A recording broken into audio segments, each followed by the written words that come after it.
Yo! Welcome to Monkey D, FIC. Got an absolute banger for you today. What if Luffy was captured and executed by the Gorosei? Like, subscribe, comment below. Let's go.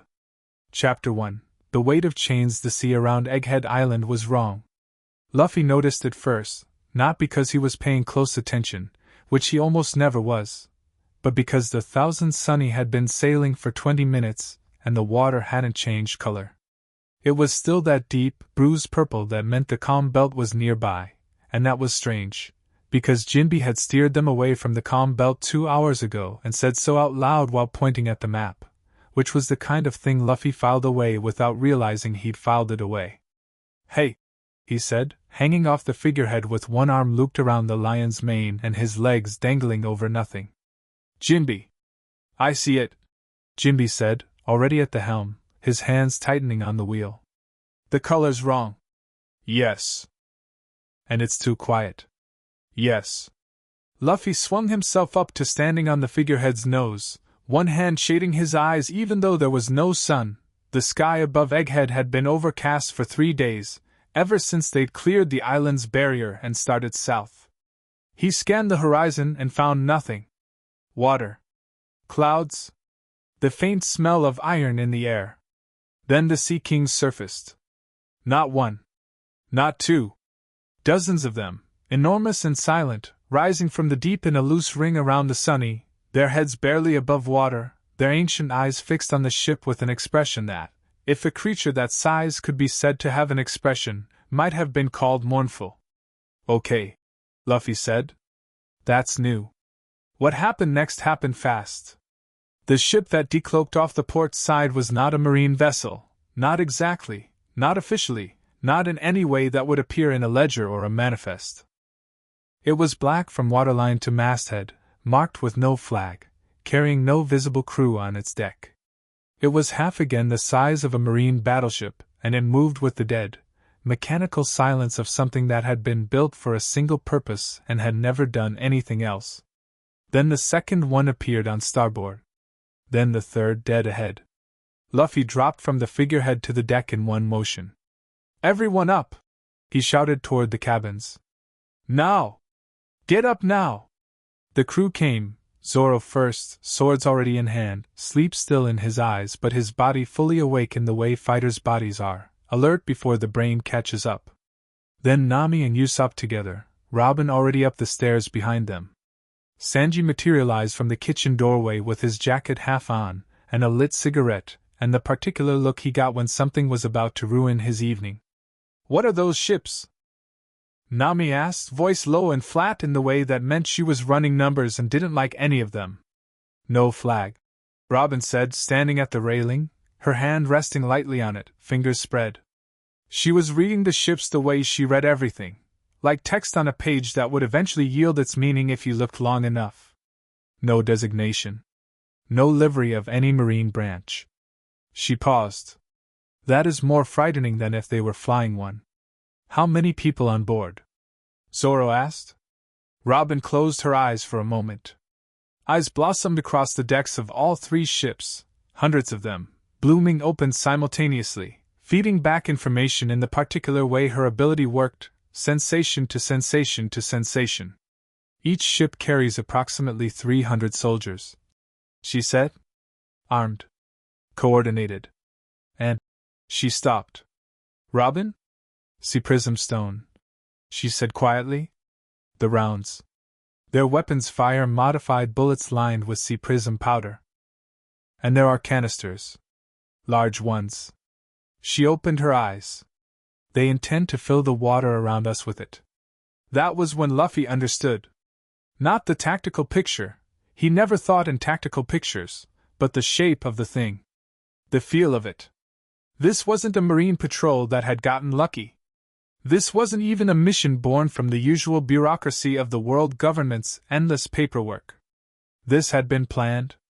The Sea Kings forming a ring, the calm belt water, the 3 ships in triangulated positions, the sea prism rounds. Someone had sat down and thought about exactly how you catch Monkey D, Luffy, and then built the machinery to do it. He rolled his shoulders. "Okay," he said. so they thought about it. That's fine. He looked at his crew. Zoro, Sanji, the ships on the sides. Don't sink them yet, we need room to move. Nami, I need a storm and I need it big.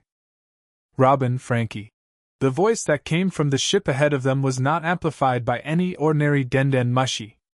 It filled the air directly, with the casual ease of something that had never needed a device to make itself heard. Monkey D. Luffy. Every person on the Sunny went still. The figure standing on the prow of the central black ship was not tall by any extraordinary measure. He wore robes that might have been ceremonial once and had long since become simply what he wore, the way old men stop dressing for occasions and start dressing only for themselves. His face was lined, ancient, and utterly calm. His eyes were gold. Not the gold of greed or ambition, the cold, steady gold of certainty. Saint J. Garcia Saturn descended from the ship's prow without using the stairs. He simply stepped off the edge and drifted, the air around him doing something that air was not supposed to do, bending slightly, as though reality was extending him a professional courtesy. He landed on the water's surface. He stood on it. The Sea Kings did not move. I'll be speaking to you directly, Saturn said. Not because I believe you'll listen, but because this moment deserves honesty.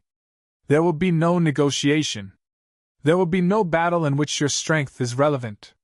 This is an ending, boy, and I am telling you this as a kindness, so that you might spend your final moments of freedom with some understanding of what is happening to you.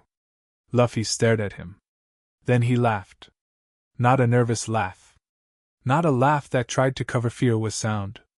It was the real one, the one that started in his stomach and came out bright and full, the one that meant something had genuinely delighted him. You're one of them, he said. The old guys. The creepy ones from the letter. The 5 elders, Robin said softly, and something in her voice, something very small, very controlled, told Luffy that this was different from everything else they'd faced. She had studied these men her entire life. She had spent 20 years running from the organization they commanded. And yet here she stood. He glanced at her, and she met his eyes and didn't flinch. You've been reading about me, Luffy told Saturn. You planned all this. He gestured at the ships, the water, the ring of Sea Kings that still hadn't moved. That's a lot of work just for one person. Yes, Saturn said. It is. So you know I'm gonna beat you. Saturn regarded him with the expression of a man looking at something he genuinely finds interesting, the way a scientist looks at a specimen. Your confidence is not unfounded, he said. That's what makes this necessary. He raised one hand, not quickly, not dramatically, just a small motion, almost administrative. Begin. The canisters went first. They detonated in the water around the Sunny on all sides simultaneously. Not explosives, but dispersal devices, cracking open and releasing a fine, glittering cloud of sea prism dust that caught the gray light and hung in the air like something almost beautiful before it settled onto the water's surface and began to diffuse through it. Luffy felt it hit him like a wall. Not pain, not exactly. It was the absence of something. Like reaching for a door handle in the dark and finding the door had been moved 3 feet to the left. His ability was there. It had always been there, it was as much a part of him as his heartbeat, and then it wasn't, and the world felt suddenly smaller, heavier, and wrong. He dropped to one knee on the deck. Just one. He didn't go all the way down. Luffy! Nami's voice, sharp and close. I'm fine, he said, and pushed himself back up. He was. Physically he was completely fine, he was still Monkey D. Luffy, still the strongest person he knew how to be, still made of whatever he was made of underneath the fruit's power. But the sea prism in the water meant that every moment he stood on a ship floating in it, the drain would continue. He had maybe minutes before his body started feeling it in a real way. He looked at Saturn, who had watched the whole thing with that same scientific interest. That's pretty good, Luffy admitted. Thank you, Saturn said. Doesn't change anything. He launched off the deck, not with gear, just with his legs, the raw physical explosive force of a body that had been trained since childhood in mountain air and iron will, and he crossed the 50 meters between the Sunny and Saturn in less than 2 seconds. His fist came down like a hammer. Saturn caught it. Not with a hand, the air around him compressed, hardened, the same wrongness in the atmosphere that had carried him off the ship now forming a barrier that stopped Luffy's punch clean. The impact sent a shockwave across the water's surface, flattening it in a ring, and the Sea Kings reared back slightly, and every soldier on every ship grabbed something to hold on to. Luffy felt the impact travel up his arm and into his shoulder, and it hurt in a way that things almost never hurt him anymore. He landed on the water's surface, sinking immediately, because the sea prism made the water feel like the ocean was claiming him, and grabbed the side of Saturn's invisible platform with his hands to keep from going under. "Your hockey is remarkable," Saturn said, looking down at him. There was no mockery in his voice. He sounded like he meant it. "Even weakened, your Conqueror's output is significant. You understand that's precisely why we cannot allow you to continue." Luffy pulled himself up, not elegantly, fighting the drag of the treated water, fighting his own suddenly leaden body, and stood again. He was breathing harder than he should have been. He could feel the sea prism doing its work. "You can't allow me," he repeated. "The world is a structure, Luffy. It has weight-bearing walls. You have been, systematically, cheerfully, and entirely without understanding what you are doing, knocking them down. One emperor. Then another. Then the foundations we spent 800 years building." Saturn's voice never rose. It was the most unsettling thing about him. "We are not your enemies in the way you understand enemies. We are the men who hold the roof up. And you are a child playing with the supports. People aren't supposed to live under a roof like that," Luffy said. Saturn looked at him. For the first time, something moved behind those gold eyes. "No," he said quietly. "Perhaps not." The moment lasted exactly half a second. "But they do. And they have. And they will continue to, because the alternative is chaos, and chaos kills more people than order ever has. That is not ideology, boy. That is history." "History's wrong sometimes," Luffy said. "Yes. But you are not the correction." He raised his hand again.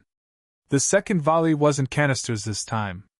It was the ships, all 3 of them opening their sides at once, hatches dropping, and from them came not cannons but something Luffy had never seen before, long, lance-like weapons mounted on mechanical arms, each one glowing at the tip with the sickly pale light of concentrated sea prism. The Sunny rocked as the first blast caught its hull. Not damage, they weren't trying to sink it. They were trying to flood the deck with the energy, to put his crew down the same way they'd put him down. He heard Zoro.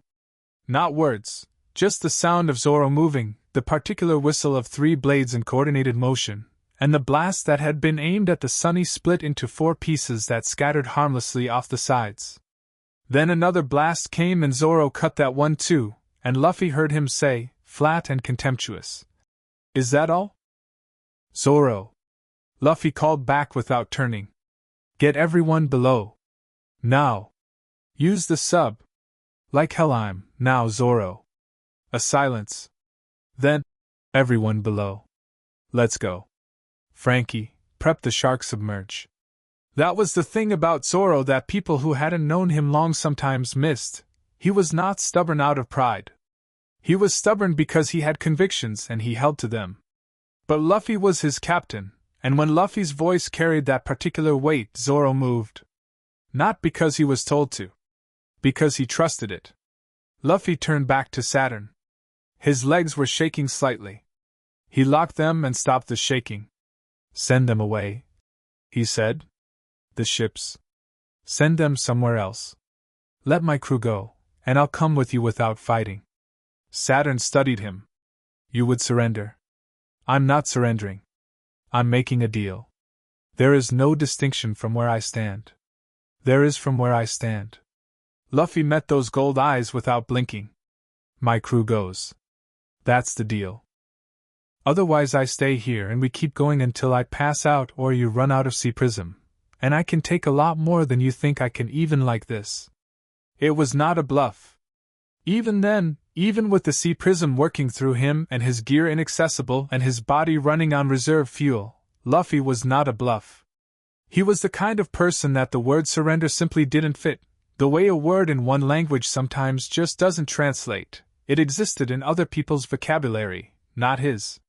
What he was offering wasn't surrender.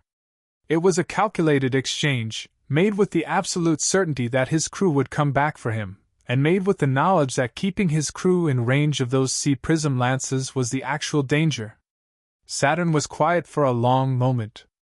Luffy counted the seconds in the way he counted things, not with numbers, but with heartbeats, and he got to about 15 before Saturn spoke. The ships will not pursue your crew, Saturn said. You have my word. Your word's not worth much to most people, Luffy said. No. But it is accurate. I have no interest in your crew. I have interest in you, and in what you represent, and in ending that particular chapter of history before it becomes the history. He paused. Your crew lives. They go free. They will mourn you. That is unfortunate. But they will live. The sub was in the water. Luffy could hear the hatch closing. He didn't look back. He trusted Zoro had gotten everyone in, trusted Frankie was at the controls, trusted Jinbe knew which way was away from here. He turned to face Saturn fully. He squared his shoulders. Okay, he said. He walked across the water, sinking with every step, fighting it, arriving at Saturn's side with his jaw set and his eyes open, and held out his wrists. The soldier who came forward with the sea prism shackles was shaking visibly. Luffy noticed. He almost said something reassuring and then decided it was the wrong moment for that. The shackles went on. The world got very, very small. There is a particular quality to sea prism stone's effect that is different from ordinary weakness or injury. It doesn't hurt, exactly. It is the feeling of a light being dimmed, not off, because the person is still entirely themselves, still thinking and breathing and being.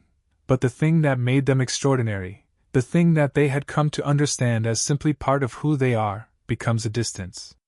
A room you can see through a window but cannot open. Luffy had felt it before.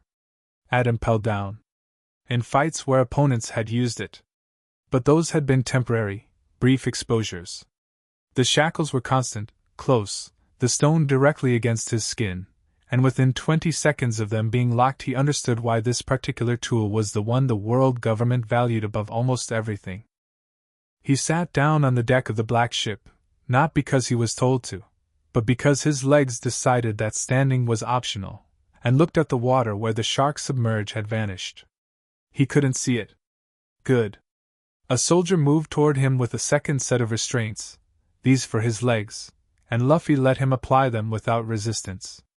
Then another soldier placed a collar around his neck, sea prism as well, and Luffy felt the world get even smaller, the window to that room getting fogged, and he breathed slowly through it, and reminded himself of a thing he decided a long time ago.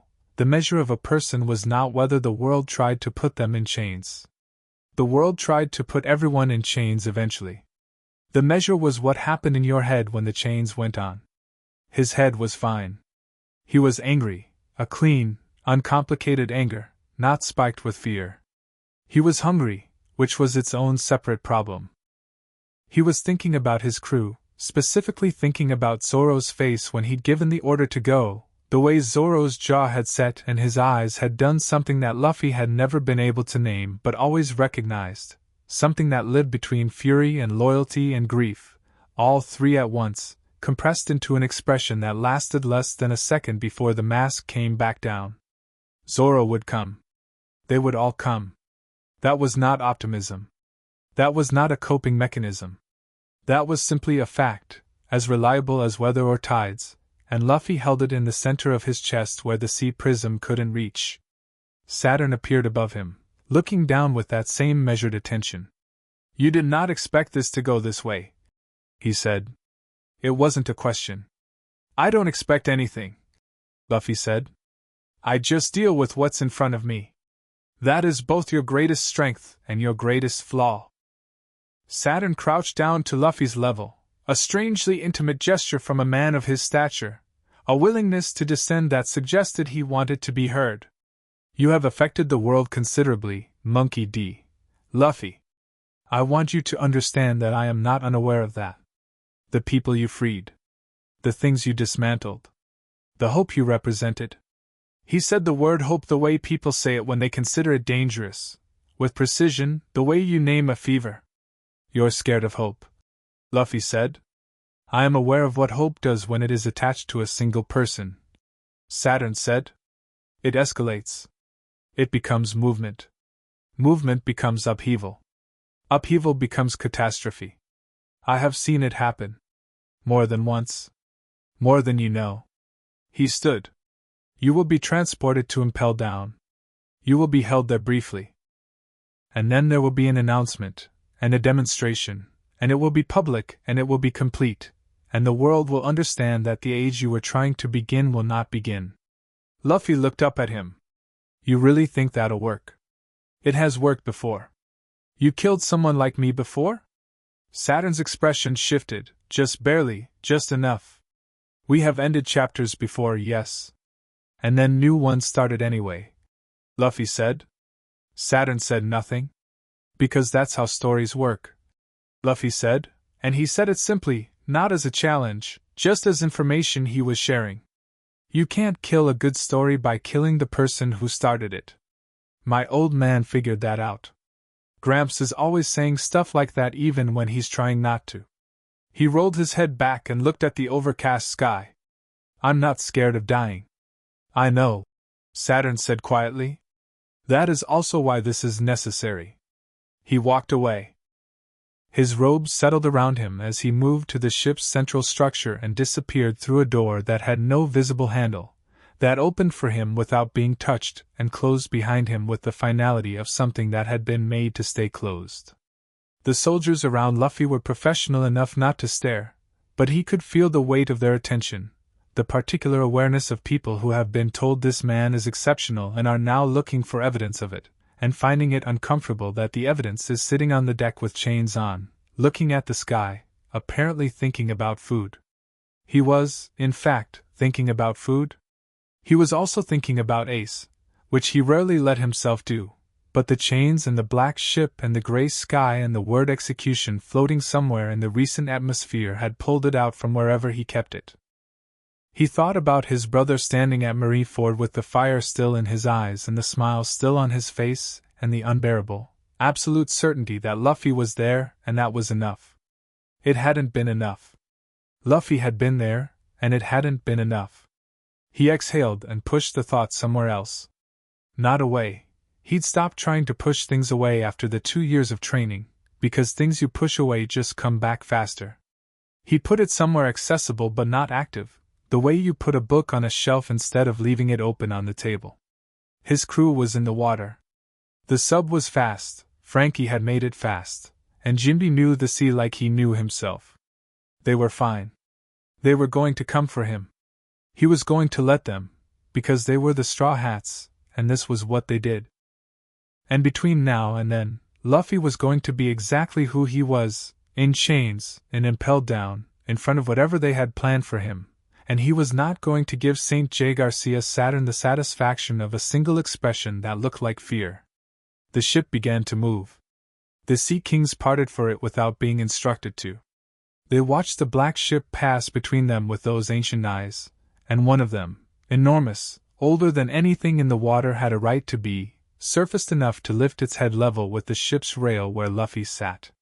It looked at him. He looked at it. I know, he told it. It's fine.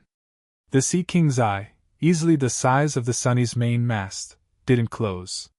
It tracked the ship for a long moment, and then it sank slowly back into the deep, and the water closed over it without a ripple.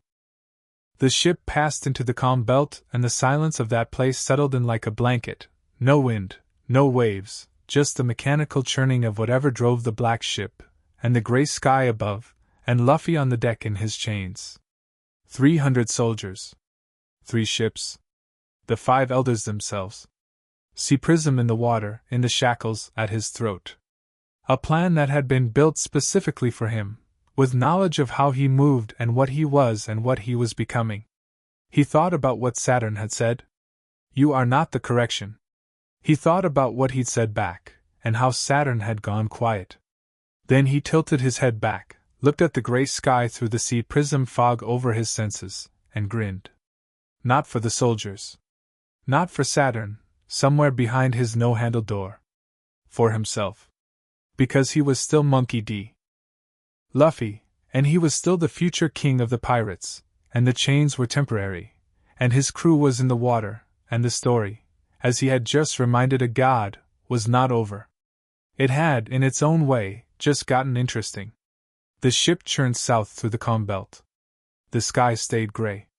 And somewhere behind them, in water that was slowly clearing of sea prism dust, a submarine bearing 9 of the most capable and ferocious people on the ocean's surface briefly, just long enough for the figure on its conning tower to stare after the black ship until it was out of sight. Zoro sheathed Wado Ikimanji with a sound that was very quiet and very deliberate. "Nami," he said. "Where's the nearest ship route to Impel Down?" She was already at the map. Chapter 2, The World Holds Its Breath. The Den Den Mushi broadcast went out at dawn. Not to a single island. Not through the usual marine channels that filtered information through layers of bureaucracy and careful phrasing before it reached the public. This one went everywhere simultaneously, every receiving snail on every island in every sea lit up at the same moment, their shells glowing, their eyes opening, and the voice that came through them was not the measured tone of a marine admiral or the carefully rehearsed cadence of a government spokesperson. It was Saturn's voice. Quiet. Unhurried. The voice of a man who has never once in his long life needed to raise it. Citizens of the world. The individual known as Monkey D. Luffy, bearer of the title Emperor of the Sea, has been apprehended by agents of the world government and is currently in the custody of Impel Down. He will be transferred to Marineford within the week, where a public execution will be conducted. This action is taken in the interest of global stability and the preservation of order. There is no further statement at this time. That was it. 43 seconds. No elaboration. No justification beyond the word stability, used once, dropped like a stone into still water. The silence that followed lasted exactly as long as it took for that stone to hit the bottom. Then the world erupted. On Fusha Village, a woman named Makino was wiping down the bar when the snail lit up, and she went very still and stayed that way for a long time after the broadcast ended. Her cloth stopped mid-motion, her eyes somewhere else entirely. On Sphinx Island, Marco was already moving before Saturn finished the sentence, already heading for the door, already thinking about ships and routes and who he could call. In the Kamabaka Kingdom, Emporio Ivankov sat in a throne made of things that should not be thrones and listened to the broadcast with an expression no one in the room had ever seen on their face before, and then said, very quietly, "Get me a line to Dragon. Now." On the Moby Dick's replacement, a ship that was still being argued about whether it deserved a name yet, Edward Weevil was eating a fish whole when the snail broadcast reached them, and he looked at the snail and then at Bakken and said, "Does that mean the Straw Hat is gonna die?" And Bakken said yes, and Weevil looked at his fish for a moment and then put it down, which he had never done with an unfinished fish in his life. In Wano, Yamato heard it at the port. They were mid-conversation with a merchant about a boat when every snail on the docks started talking at once. They didn't finish the conversation. They were in the water before the broadcast was done, already fighting the current, already thinking about how to get across the ocean with nothing but determination and a club, which had stopped being a metaphor about 20 seconds ago. On Whole Cake Island, Charlotte Katakuri stood on the highest roof of the castle and listened to the broadcast end, and then stood there for another minute in the silence. His expression, already difficult to read under the best of circumstances, gave nothing away. But his hands, folded behind his back, tightened once, slowly, and then released. In the East Blue, on a tiny island that had once survived a tyrant with the help of a boy in a straw hat, an old woman named Whoop Slap collapsed into a chair and covered her face. And in the middle of the Grand Line, on a submarine running silent through dark water, 8 people heard the broadcast through a waterproofed snail they'd taken from a marine vessel 2 islands ago, and the silence afterward was the loudest thing any of them had ever sat inside. Nami broke it. "They're announcing it publicly," she said. Her voice was flat. "They want the whole world watching." "It's theater," Robin said. She was sitting at the table with a book open in front of her that she had not been reading. "They're not just executing him. They're executing the idea of him. They want every person in every seat to watch it happen so that the image of his defeat becomes the world's dominant memory of who he was. Then we make sure he's not there for the execution," Sanji said. He was leaning against the wall with his arms crossed and his cigarette unlit. He'd been holding the same cigarette for 3 hours. "Simple. Impel down," Frankie said from the controls. "Level 6, probably. Maybe lower." He glanced back at them. "I've already been thinking about how to get in. It's not easy, but there's a way. There's always a way." "There is a way," Robin agreed. "But the last time someone broke into Impel Down, they had a significant head start on the response time and considerable internal assistance." She paused. "We have either of those things currently." The room absorbed that. Chopper was sitting on the floor with his knees pulled up, which was unusual for him since he generally preferred the elevation of a chair. He'd been in that position since the broadcast ended. "He's okay," he said. Not a question. "Not quite. He's okay right now. He'd tell us if he wasn't okay, and he can't tell us, but—" He stopped. Tried again. "He's Luffy." Nobody said anything to that, because there was nothing to say to it that didn't make it worse. Zoro was at the opposite end of the sub, near the hatch, arms folded, eyes forward. He had not spoken since the broadcast. He had a quality, in moments like this, of occupying very little space for someone of his size, not making himself small, exactly, but concentrating himself, pulling his presence in tight, the way a blade pulled into its sheath. His eyes were doing the calculation that his mouth wasn't. Running routes, timing, force required. He worked better in silence, and everyone who knew him understood that, so nobody was asking him anything yet. Usopp had been drawing something for the last hour. A map, initially, and then something else, his pencil moving automatically while his brain was somewhere else, and when Nami looked over his shoulder she saw he'd been drawing Luffy's face over and over without realizing it. The same grin. Different angles. Usopp looked at what he'd been drawing and his jaw set, and he put the pencil down carefully. "Okay," he said. "What are we actually doing? Someone tell me we have a plan." "We have pieces of a plan," Nami said. "I need more than pieces, Nami." "I know. We're building it." She spread the chart on the table, weighing the corners with a compass and a coffee cup in Chopper's tiny elbow. "Impel Down is here. We are currently here. Marineford is here.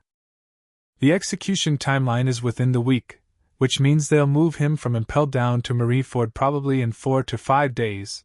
They'll want setup time for the spectacle." She traced routes with her finger. "If we move now, at full speed, we can reach Impel Down in approximately 3 days. Then we go to Impel Down," Usopp said. "The issue," Robin said, "is not reaching Impel Down. The issue is that the moment we are detected anywhere near Impel Down, they'll know we're coming and they'll move him early, or they'll use him as leverage." She closed the book gently. "This requires a different approach. We split up," Zoro said. Everyone looked at him. It was the first thing he'd said since the broadcast. He unfolded his arms and turned around. His expression was completely calm in the way a drawn blade is calm. It isn't calm, it's just very focused. Half of us go for Impel Down as a distraction. Make noise, get their attention, make them think the rescue attempt is direct.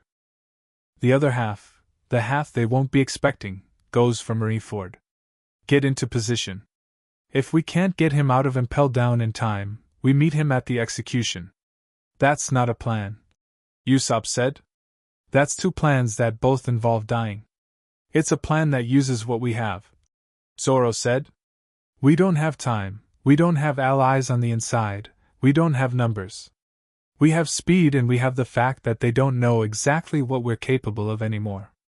His eyes moved to each of them in turn. We're not the same crew we were 2 years ago. Or 3 years ago. Or any year before this one. We keep forgetting that. Maybe it's time to stop forgetting. Nobody argued with that. It sat in the room and everyone let it sit, because it was true, and sometimes the truest things need a moment before you can respond to them. Robin was quiet for a moment. Then she said, "There is someone else we need to consider." "Dragon?" Nami said. "Luffy's father has been waiting for a moment like this," Robin said. "Not hoping for it. But the Revolutionary Army has contingency frameworks for exactly this kind of event, a symbolic target, a public execution, the world watching. If there is any time when Dragon moves openly, it is now." She looked at the snail on the wall. "The question is whether we reach him before or after he's already moving." "He's already moving," Jinbe said from the front. They all looked at him. He hadn't turned from the controls. He kept his eyes on the depth gauge and the compass. "I know Dragon," he said. "I don't know him well, but I know who he is and I know what this is. He has been building toward a confrontation with the world government for 20 years. He is not the kind of man who waits for confirmation." He paused. The broadcast was the signal. He heard it with the rest of us. Frankie let out a long breath. "Then we need to move faster than him," he said. "Because if Dragon gets there first and it turns into a full revolutionary war, Luffy's in the middle of it, and we don't know what the government does with him when the situation destabilizes. They execute him faster," Nami said. Quietly. The room went quiet again. Then Chopper stood up from the floor, unfolded himself to his full height, which was not impressive in conventional terms but which carried weight in that moment, and said, "Then we go right now. Full speed. No more talking until we're moving." He looked at Frankie. "How fast can this submarine actually go?" Frankie looked at Chopper, then at his controls, then at the ceiling for a moment. "Fast enough," he said, and engaged the drive. The sub surged forward into the dark.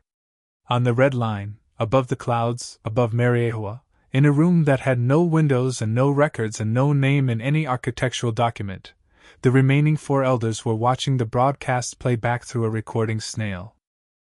Saturn stood apart from them, by the wall, watching the reaction feeds from the Den Den Mushi network, hundreds of them, all small, relayed from listening posts across the world. "The response is predictable," said St. Marcus Mars, the one who currently wore something approximating a scholar's robe, though the comparison to any ordinary scholar ended there. He had a quality of absolute stillness that made most people uncomfortable in his proximity without being able to say why. "Panic. Disbelief. Anger. It'll peak within 48 hours and then begin to diffuse, particularly if the execution is conducted before any significant organized response can form." "Dragon is moving," said St. Shepherd Jew Peter. He was eating something.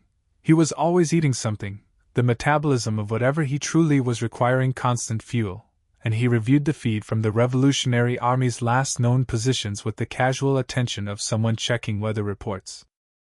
"His primary and secondary forces are already repositioning. We expected Dragon," Saturn said. "We expected Dragon to require more time to mobilize," Jew Peter replied. "He's faster than the models predicted." "Dragon is always faster than the models predict," said St. Ethan Baron v.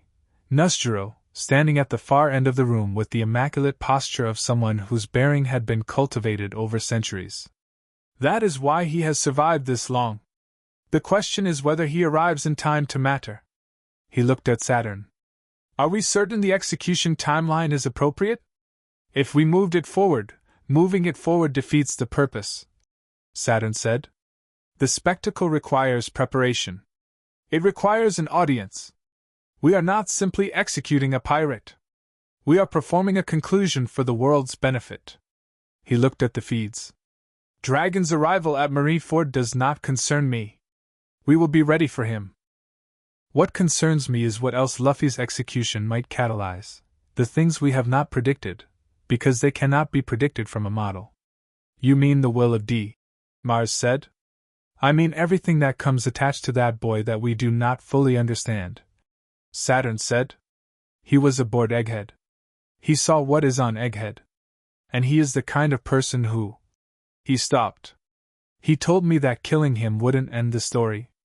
All the bearers say something like that when they're dying. Nostro said. Or before. It is philosophical posturing. The fruit of whatever their will is. He wasn't posturing. Saturn said. That's the difference. He turned away from the feeds. Everything proceeds as planned. Tighten the watch on impelled down. I want the Straw Hat's ship location confirmed every 4 hours. And Shanks? Jupiter asked. Saturn paused. He received the broadcast the same as everyone else. Jupiter continued. Our intelligence places him currently in the New World, approximately 3 days from Marineford at his ship's top speed. He looked up from the feed. He has not moved yet. Then we watch him, Saturn said. Shanks understands consequence better than most. He will make a calculation. Whether that calculation involves action or restraint is something we cannot force. He paused again. But he will make it. And we will see. Shanks was sitting on the deck of the Red Force. He was not in a meeting. He was not in the war room. He was on the deck, just outside the captain's quarters, sitting on a barrel with a cup of sake in his hand that he had not drunk from in 40 minutes, watching the sea. Ben Beckman was next to him. He'd been there since the broadcast, smoking and not saying anything, because there are people in this world who understand that silence is a form of companionship, and Ben Beckman was one of them. Lucky Roo had come out once, seen the expression on Shanks' face, and gone back inside. He came back with food. Shanks didn't eat it. He gave me that hat, Shanks said. Ben exhaled smoke. I know. I kept it for 10 years. Told him I'd give it back when he became a great pirate. He looked at the sake. He did that. He did. He became an emperor. Shanks smiled, but it was a strange smile, the kind that lives right next to something else. That idiot actually did every single thing he said he was going to do. He did, Ben said again. Shanks was quiet for another minute. On the sea below them, a school of flying fish broke the surface and arced over the ship in a glittering line and disappeared. The Gorosei, I think, Shanks said, that if they execute him publicly, the world will accept it. That fear and spectacle will do what fear and spectacle have always done. And they're right that it's worked before. He finally drank the sake. Set the cup down. They're wrong that it'll work this time. He looked at Ben. This isn't Roger. Roger was a man the world had heard of but most people had never seen. His execution was the first look most of the world got at him. They saw a man chained and smiling, and they thought, that's a pirate. A myth. Something that lived in the sea and got caught. He stood up. Luffy isn't a myth to the people who know him. He's the man who freed Dressrosa. He's the man who walked through Whole Cake Island and walked out. He's the man who went to Marineford alone for his brother. His voice was even. Not angry, something past anger, something that had processed what anger was and come out the other side. If they execute him, they don't kill the idea. They baptize it. Ben was quiet. And then there's the fruit, Shanks said. What the fruit actually is. What it means. He picked up his sake cup and found it empty and didn't refill it. I've known about Nika for a long time. Longer than I should have. Long enough to understand why they're terrified of him. He turned toward the helm. Get everyone ready. Ben stood. Where are we going? Shanks stopped. Looked at the sea. A breeze was moving across the deck from the northeast, and it smelled like rain was coming. Not yet, he said. Not directly. He turned back. Something moved in his one eye, not hesitation, because Shanks was not a man built for hesitation, but something more deliberate. A choice being made with full knowledge of its consequences. We wait. Ben looked at him. I know, Shanks said. But I need to see what Luffy does first. Even now. Even there. He looked at the empty cup. Because if I know that kid, and I do know that kid, then the Gorosei have no idea what they've actually locked up. In the deepest place below Marineford, in a facility that officially did not exist below the officially existing level 6 of Impel Down, the transport had arrived. They called it level 0, though that name existed in no document. It was one cell. One cell, built for one person, at one time in history, and used precisely twice since that construction. The cell was a sphere of sea prism stone, floor, walls, ceiling, with a single iron door that was also lined with the stone, and ventilation holes barely wide enough for a finger. It was not designed for long-term habitation. It was designed to hold something that couldn't be held anywhere else, for as long as it needed to be held. Luffy was put in it just before dawn.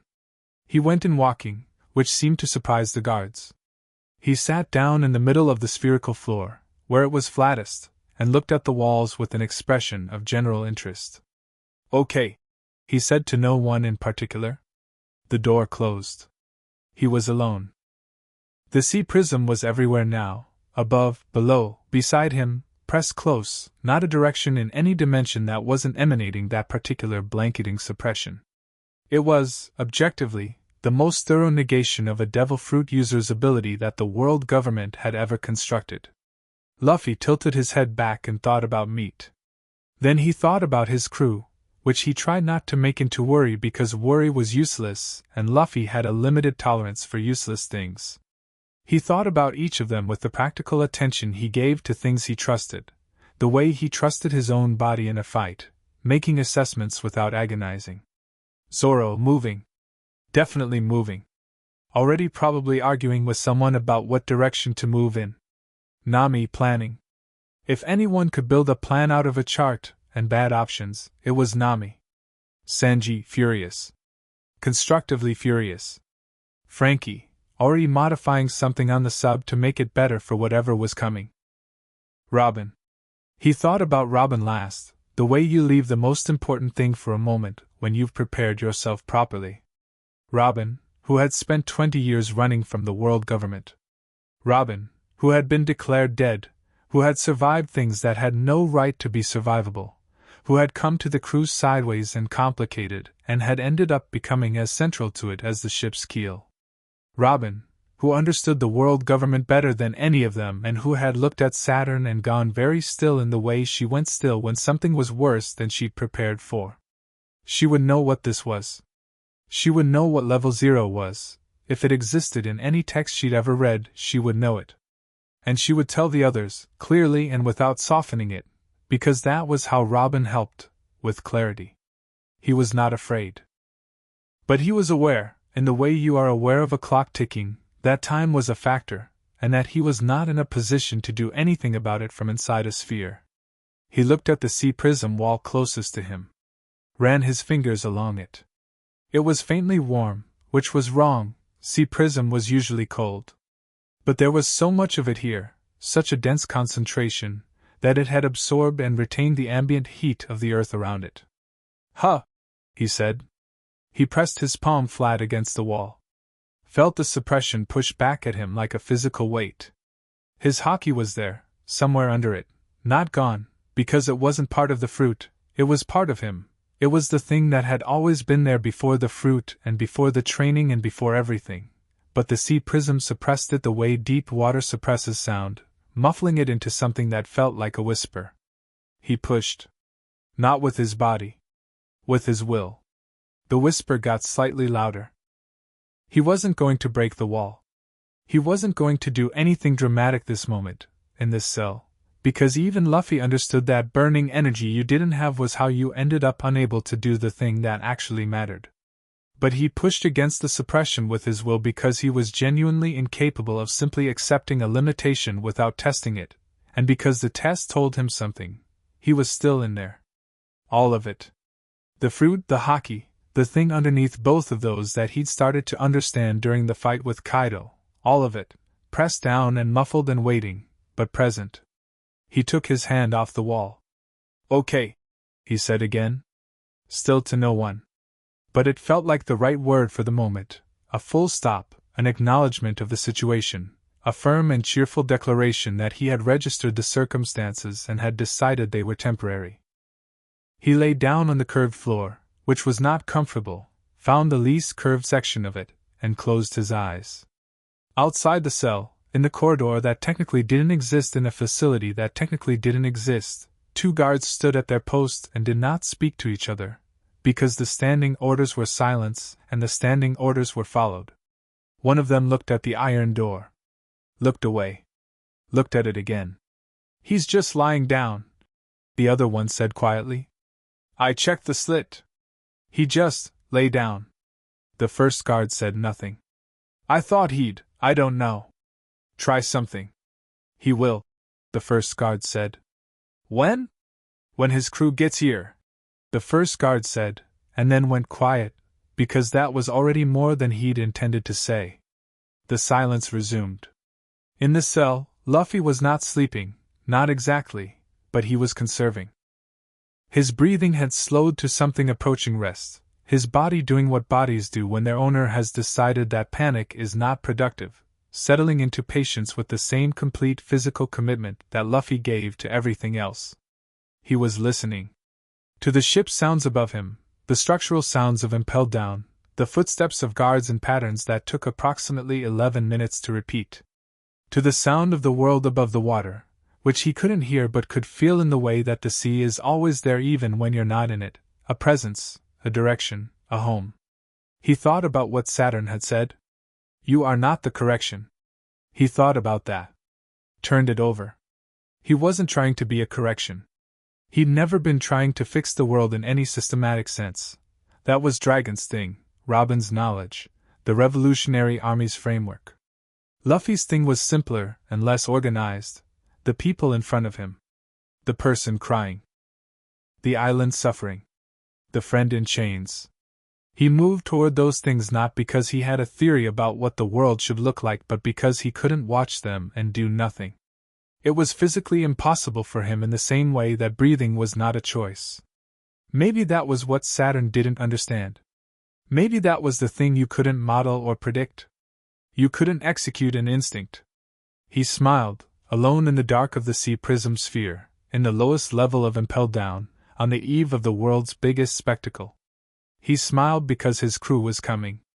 He smiled because the story wasn't over. He smiled because he was Monkey D. Luffy, and that had never once stopped being enough.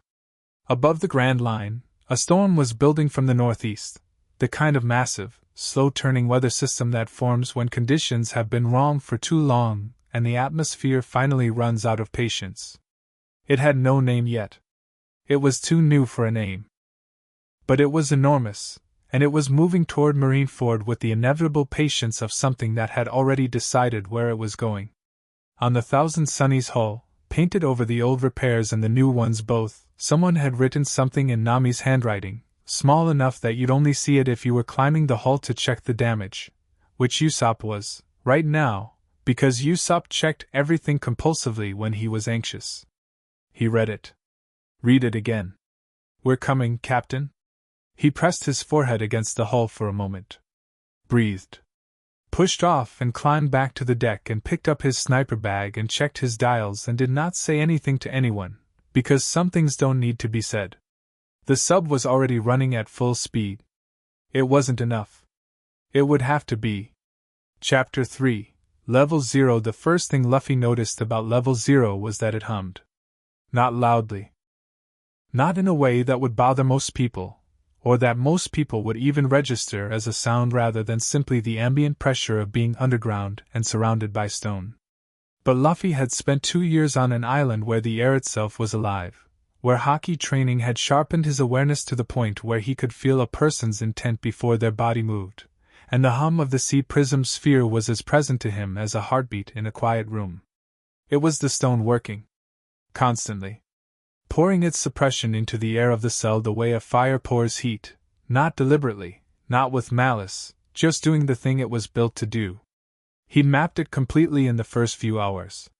The resonance was slightly stronger in the floor than the ceiling, which meant the stone was thicker there. The ventilation holes were on the north face. The iron door had a gap at the bottom, 2 centimeters, no more, where the sphere's curvature met the flat surface of the door frame imperfectly. He wasn't building an escape plan. Not yet.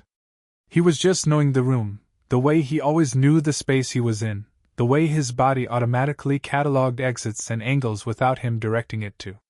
He'd been here, he guessed, about a day and a half. The guards came twice daily with food, which was the one thing about level 0 that wasn't completely unbearable. The food was not good. It was a great porridge of some kind, nutritionally adequate and flavorless in the way that institutional food is always flavorless, as though flavor is a privilege revoked along with freedom. But it was food, and Luffy ate it with the same wholehearted attention he gave to every meal, which seemed to bother the guards considerably. They'd expected hunger strikes, probably. Drama. Rage. He asked if there was more.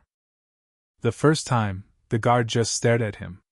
The second time, a different guard, younger, with the particular rigidity of someone new to a post they found frightening, actually went and got a second portion.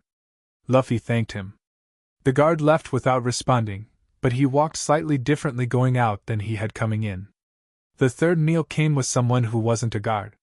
Luffy heard the footsteps before the door opened, heavier than the guards, slower, with the unhurried quality of someone who has never once in their life needed to move faster than they chose to. The door swung open and Saturn stepped inside, and the 2 guards who'd accompanied him remained in the corridor without being told to. He looked at Luffy. Luffy looked at him. Saturn was carrying nothing. He sat down on the floor of the cell, directly on the sea prism stone, which didn't seem to bother him, and folded his robes around himself with the tidy precision of someone accustomed to making himself comfortable in places that weren't designed for it. "You've been counting the guard rotations," Saturn said. "They're on an 11-minute cycle," Luffy said. "But the second guard on the left shift walks slower than the posted time, so it's more like 11:40 from the north corridor." Saturn regarded him. "You cannot escape this cell, Luffy." "I know." He said it simply, without frustration. "Right now I can't." "That's fine. You are remarkably sanguine for someone in your position." Luffy tilted his head. "What's sanguine mean?" "Calm." "Oh." He thought about it. "Yeah. Getting upset about this doesn't help anything, so I'm not doing that." He looked at Saturn directly. "You came to see something." "What?" Saturn was quiet for a moment. He had the quality, Luffy had noticed during their brief encounter on the water, of giving questions their full weight before responding, not stalling, not performing thought, but actually thinking. It was strange to be in a room with someone so thoroughly opposed to everything Luffy valued who was also, undeniably, not stupid. "I came to see if you'd broken," Saturn said. "Has anyone? In here?" "Eventually." He looked at the walls. "This cell has held 2 people before you. The first, a very long time ago. The second, approximately 40 years ago." He paused. "Both broke within 72 hours. What happened to them?" "They were managed. Redirected." Saturn's language was careful in the particular way of someone who has spent a very long time choosing words that don't commit. "The cell has not been needed since. Until me. Until you." Luffy stretched his legs out in front of him and crossed them at the ankle and looked at the ceiling. "You built this cell for Joy Boy," he said. Not a question. He'd been thinking it since the first hour. The silence from Saturn was different from his other silences. More textured. "That's interesting," Luffy continued. "Because you've had it empty for 800 years, which means you've been waiting for 800 years for someone you need it for." He looked at Saturn again. "And now you've got me in it. So I'm guessing you're deciding whether I'm the person you were waiting for or just someone like them." "You are perceptive," Saturn said, and it sounded genuine and slightly unwilling. "More than you present yourself as."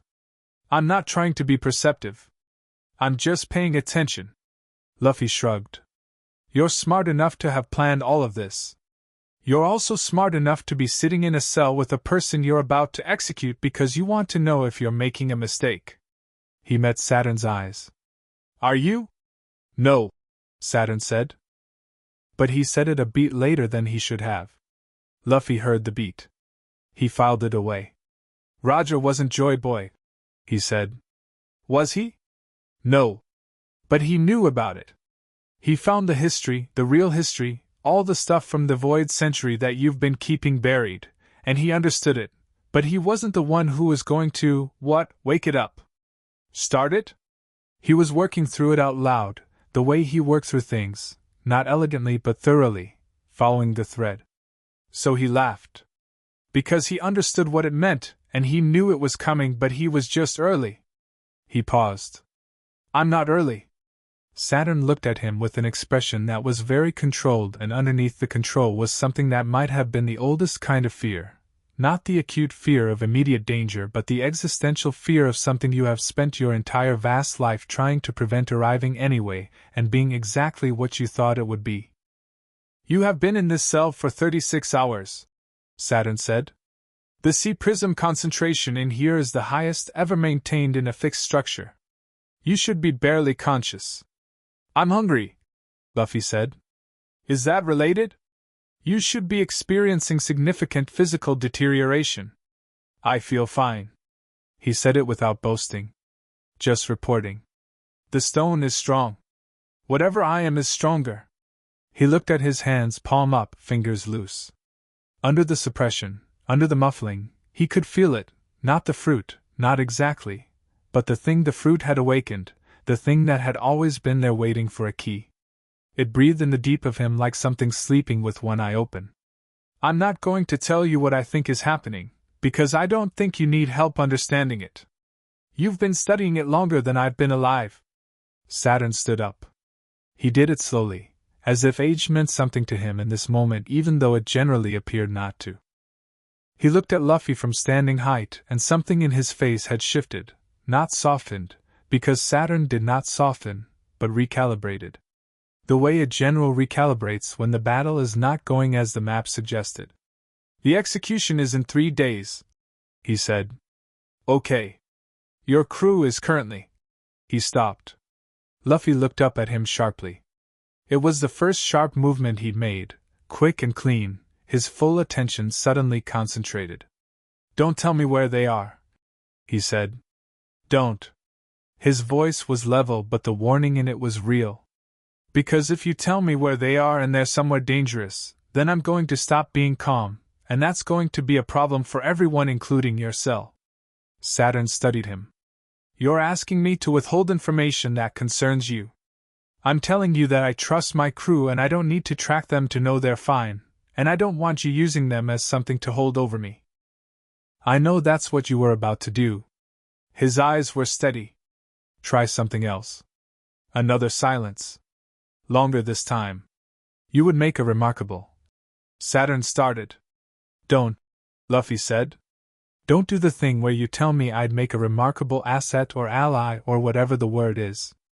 I've had that conversation with Crocodile and Doflamingo and Kaido and Big Mom and about 7 other people, and it was boring every single time. He looked back at the ceiling. I don't want to rule anything. I don't want to run anything. I want to be free, and I want the people I care about to be free, and I want the meat to be good. He paused. And I want to be king of the pirates. That part's still happening. You are going to be executed in 3 days, Saturn said, and there was something in his voice that might have been, strangely, almost gentle. The way you are gentle with something you are about to destroy when you respect what it is. You keep saying that like it's going to change something, Luffy said. It is a fact. Lots of things are facts until they aren't. He closed his eyes. Is the food coming soon? The porridge is bad, but it's better than nothing. Saturn stood there for a moment longer. Then he turned and walked to the door and knocked twice, and it opened from outside, and he stepped through, and the door closed with the sound of a place designed to stay closed. In the corridor, he stood for a moment and said nothing. The younger of the 2 guards, the one who had gotten Luffy a second portion of porridge, stood very straight and looked at the wall opposite and said nothing. Double the sea prism concentration in the ventilation feed, Saturn said quietly. I want the atmospheric level in that cell increased by 30%. Yes, sir. He walked away. His footsteps did not echo. Nothing about Saturn echoed. He moved through the world and the world absorbed him without evidence. In the cell, Luffy opened his eyes. He'd heard that. The ventilation comment. 30% more, which meant the hum was going to get louder, the muffling more thorough, the window to the room inside himself getting foggier. He thought about it. Then he did the only thing that made sense, which was to start exercising. Push-ups, sit-ups, the kind of basic physical maintenance that needed no power and no space and which his body had been trained to do since childhood on a mountain with a man who thought that comfort was a foreign country you didn't need a visa to. The physical work was grounding, not in any mystical sense, just in the simple practical sense of doing something instead of nothing, of keeping the machine running while the fuel was being rationed. He counted. Not the repetitions. He'd stopped counting repetitions years ago because the numbers got too high to be interesting, but other things. The hum. The footsteps above him somewhere, faint but present. The structural sounds of impelled down, the groan of the building when the tides shifted, the particular frequency of the water against the outer walls. He was at 300 push-ups when he heard the other sound. It was faint. Below the hum, below the guard footsteps, below the water. A knocking, irregular, coming through the floor of the sphere, not from above, from the side, slightly northeast. 3 knocks. Pause. 2 knocks. Pause. 3. Luffy stopped. Pressed his palm flat against the floor. Felt it again. 3. 2. 3. He knocked back. 1 knock. Then waited. A longer pause. Then 1 knock returned. He sat back up and stared at the floor. Whoever was on the other side of that stone was not a guard. Guards communicated through doors, and this was coming from the direction of solid bedrock. Which meant either the world government had built something else down here that nobody had mentioned, or there was a prisoner in a cell adjacent to Level 0 that Level 0's designers hadn't accounted for. He knocked again. 3 slow knocks. The response came back in a pattern. Longer this time, more complex, 4 beats then 2 then 4 again, repeating. A code of some kind. One that Luffy didn't know. He waited, then knocked back with something random, just to maintain the exchange, just to let whoever was on the other side know he was listening. The pattern changed. Simplified.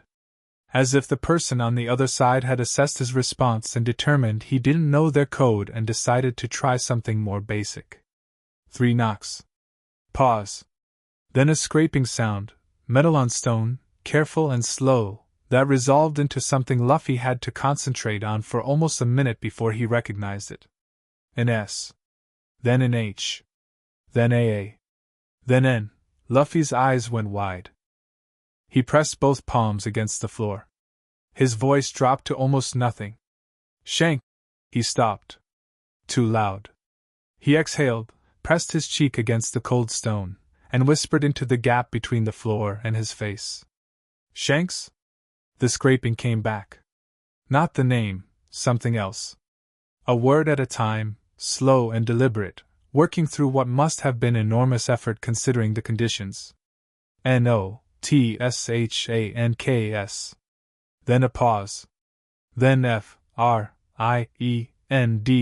Luffy processed this. A friend of Shanks. He whispered at the floor.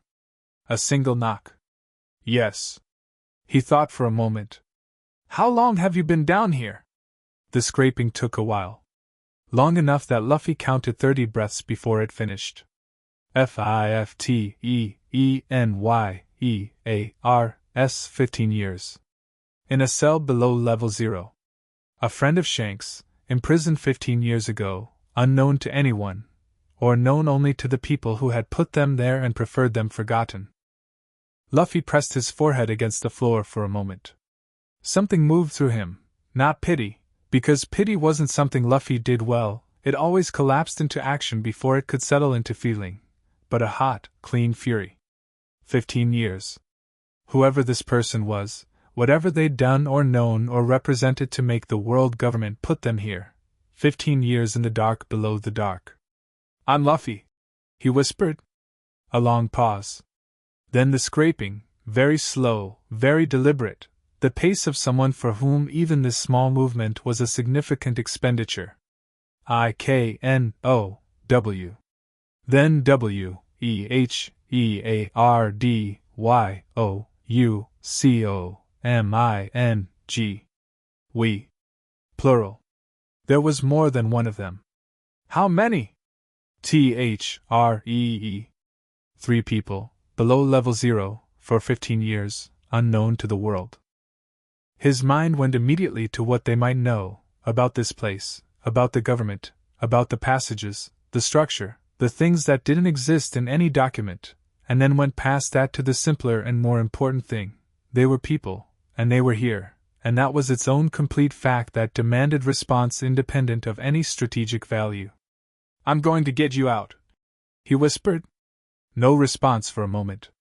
Then W-E-K-N-O-W-T-H-A-T-T-O-O. He almost laughed. He pressed his mouth against his wrist to keep it quiet, but the feeling of it went through him anyway, that full, involuntary recognition of something absurd and perfect and exactly right. 3 unknown prisoners, 15 years in the dark, and the moment they heard Monkey D. Luffy drop into the cell above them, they apparently just knew. No explanation needed. No verification required.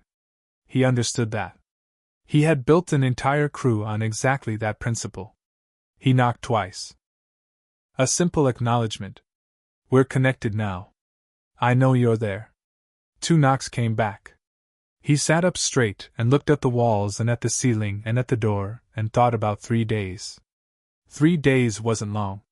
3 days was also not nothing. He could feel the additional C-prism concentration working into the ventilation now, the hum shifting slightly upward in pitch, the muffling increasing in the way he'd expected. Saturn wasn't making this easier. Saturn was doing what Saturn did, which was apply more pressure methodically and without malice. Luffy closed his eyes and pushed inward again, past the suppression, past the muffling, into the quiet at the center.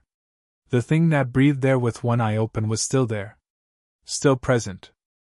If anything, the constant pressure of the C-prism was doing something unexpected. It was clarifying him, the way cold water clarifies your thinking, the way suffering, survived properly, burns away everything that wasn't essential and leaves you knowing exactly what you are. He was the person his crew was coming for. He was the person that 3 unknown prisoners below had recognized through a floor of solid stone. He was the person who had told Saturn, truthfully and without performance, that stories didn't die with the person who started them. He was not afraid, and that was not stubbornness or bravado. It was the logical conclusion of everything he had ever believed about himself, and the people he loved. He spent the second day building as complete an internal picture of level 0 as he could without moving from his cell. The guard patterns, which he had memorized, had a variance of approximately 90 seconds in either direction depending on which shift was running. The morning shift was precise, the evening shift was lazy. The ventilation came from the northeast. The structural joins in the floor were on a 3-meter grid, which was standard construction for this depth. The thickness of the walls, based on the degree of muffling and the specific resonance frequency of the hum, was approximately 1.5 meters at minimum. None of this was immediately useful. All of it was filed. The knocking conversation with the prisoners below continued in the quiet hours between guard rotations. He learned what he could in the limited language of a floor and a scraping tool and patience. They had been put here in connection with something related to the Void Century. They had found something, or known something, or been about to reveal something. The world government had not executed them because they weren't sure what else the prisoners might know and who else they might have told. So they'd been put here instead, disappeared from the world without the drama of public death. Smarter than execution, Luffy thought. Except for the part where it put them in the cell below the person they'd been trying to catch for 20 years. On the morning of the 3rd day, the day before the announced execution, Saturn came back. He came alone this time. No guards outside the door. He closed it behind him and sat down in the same spot he'd occupied before, And he looked at Luffy with the expression of someone completing a circuit, coming back to a starting point to take a final measurement. Luffy looked back.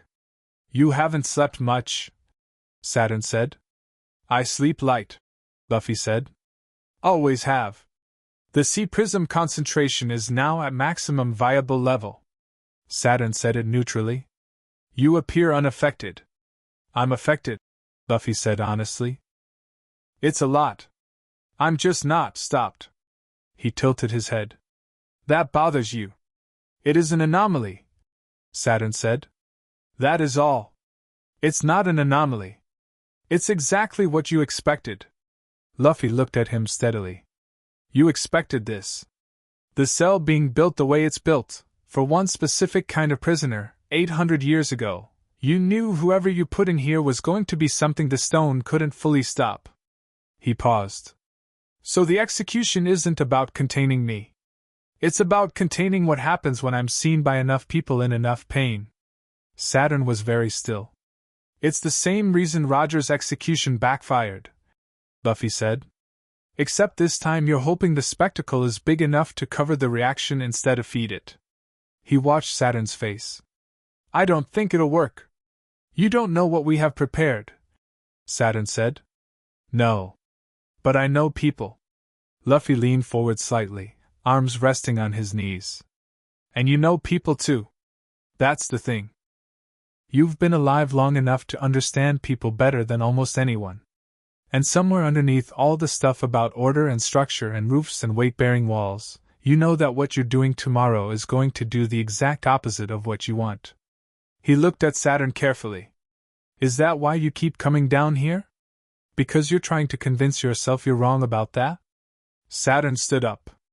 The motion was abrupt, the first time Luffy had seen him move without that careful deliberateness. Something had landed. He said nothing for a moment. Stood with his back to Luffy and his face toward the door. Tomorrow, Saturn said, the world will watch.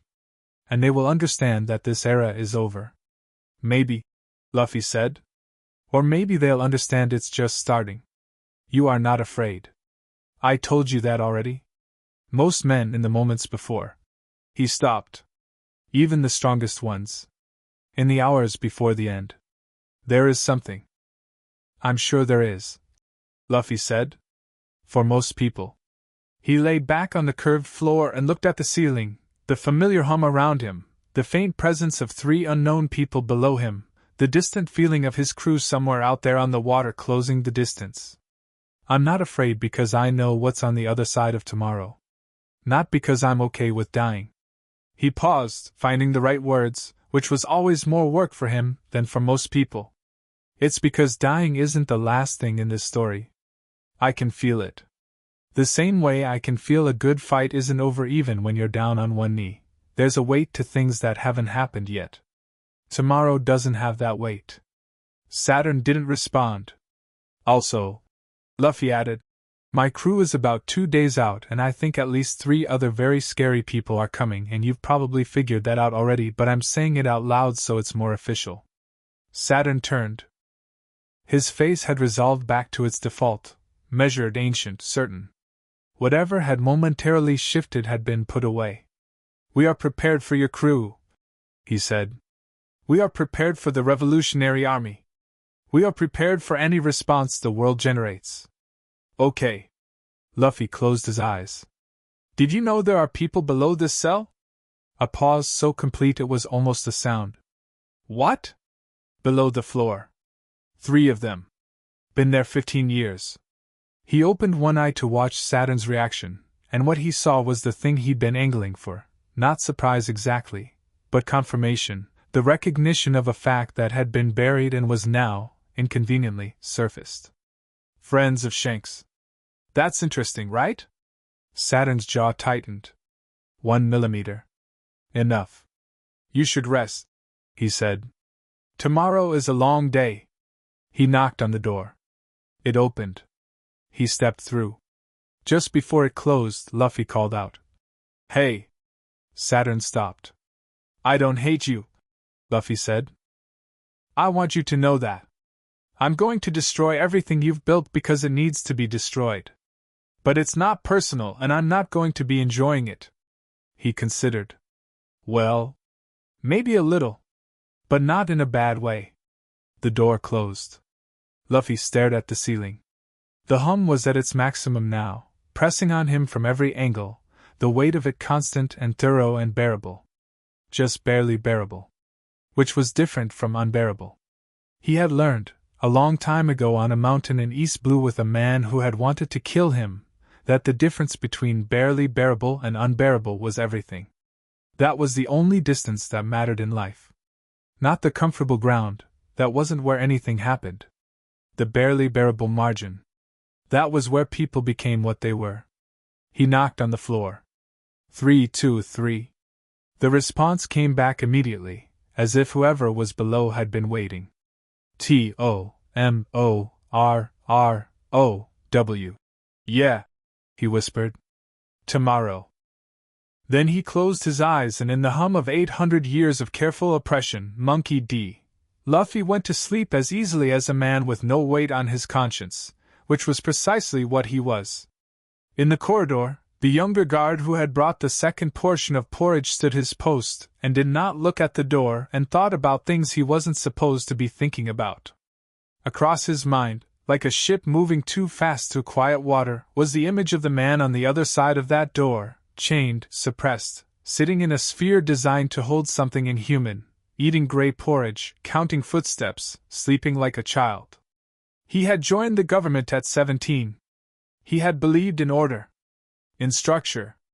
In the roof that needed holding up. He kept standing his post. But his hands, without him telling them to, had unclenched from parade rest and were hanging loose at his sides.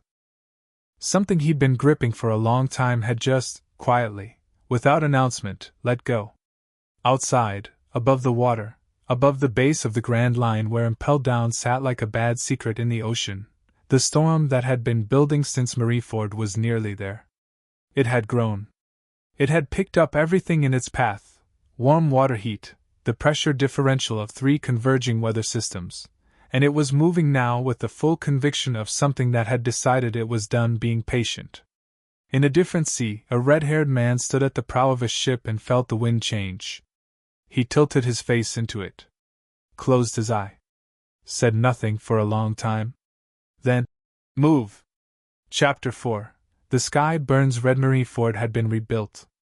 After the war, after Whitebeard, after Ace, after the rubble and the fires and the bodies and the particular silence that follows catastrophe, they had rebuilt it with the specific deliberateness of a statement. Wider walls. Taller scaffold. The execution platform raised 3 meters higher than its predecessor, as if height alone could prevent a repeat of what had happened the last time someone important stood on it. The bay was deeper now, the sea gates reinforced, the cannon emplacements doubled along both arms of the encircling wall. It was, objectively, a more impressive structure than what had stood before. It was also, in the way that fortresses sometimes are, a monument to the specific fear that had built it. The Marines had been arriving for 2 days. Not just the stationed garrison, active units pulled from every sea, flagships repositioned, the full deployment of 3 admirals who now stood on the central platform at intervals like pillars, unhurried and deliberate. Kizaru with his hands in his pockets and his expression perpetually somewhere between bored and amused. The newer ones behind him, steady and ready, the generation that had come up in the shadow of the previous war and trained with the specific knowledge that the next one might be worse. The crowd that had gathered was not celebratory. That was the first thing anyone paying attention would have noticed. The government had sent word to nearby islands, attendance encouraged, passage provided, the whole apparatus of managed spectacle deployed. And people had come. Hundreds of thousands, massed along the walls of the bay and the cliff-tops beyond and the decks of civilian vessels that had clustered at the outer edges of the exclusion zone. They had come because not attending a thing like this felt, in an era of mandatory visibility, dangerous. And they had come because human beings are drawn to history even when history is terrible. But they were not cheering. They were watching. There is a difference in the sound of a crowd that wants something to happen and a crowd that is waiting to see what does. And the sound at Marineford that morning was the second kind, the hell-breath sound, the collective suspension of judgment that occurs when people are not sure yet how they feel and are waiting for something to tell them. The Den Mushi broadcast units were everywhere. Dozens of them, positioned across the bay at angles that would capture every view of the platform. Every island and every sea that had a receiving snail would be watching. Every bar, every harbor master's office, every ship's mess, every town square in the world that had invested in a broadcast snail, all of them would be live to this. Saturn had understood something that most strategists miss: the execution itself was the lesser event. The broadcast was the main one. He stood at the top of the platform stairs and watched the crowd and the sea and the gray morning sky, and he understood with absolute certainty that today was the most important day the world government had engineered in 400 years. He also understood, with the particular clarity of a man who has sat alone in a spherical cell with a person who should have been broken, that important days have a way of producing important surprises. He had increased security 3 times in the last 36 hours. He had not slept. The ship carrying Luffy arrived at 0600. It came in through the sea gate with a military escort of 12 vessels, and the crowd that saw it went quieter still, the removal of another layer of ambient sound, like going deeper underwater. The black ship moved through the gate, and into the bay, and the sea gates closed behind it, and that closing was very loud in the silence. On the deck of the ship, Luffy stood. He was in the same chains he'd been transported in, sea prism, shackles and collar, the full suite. He was standing at the rail looking at Marineford the way he'd looked at Impelled Down when he'd broken in there years ago, with open, assessing attention, cataloging, orienting. Not the look of a man facing execution. The look of a man arriving somewhere new and getting the lay of it. A Marine officer near him said something low and instructive, probably about procedure, and Luffy appeared to listen to approximately none of it. He was looking at the crowd. Not the military, not the platform, not the admirals standing at their positions like decorative architecture. The crowd. The hundreds of thousands of human beings who had come here and were watching this ship come in and were making a sound like the sea makes when the weather is about to change, a low, rolling, collective thing that wasn't quite words yet. He found it. The thing he'd been looking for, the thing you look for in any crowd if you know how to look, not the loudest faces, not the most visible ones. The quiet ones. The ones with their hands pressed to their mouths. The ones standing very still. The ones who had not been told to be here by fear but had come anyway because he was Luffy and they had heard about Dressrosa and about Wano and about Fishman Island and about 1,000 smaller things that never made official reports, the things that happened when Monkey D. Luffy went somewhere, the people freed, the tyrants toppled, the meals shared, the names given back. He looked at those faces and felt something in his chest that was not sadness and not courage, but something that lived between both of them, a deep, rolling warmth.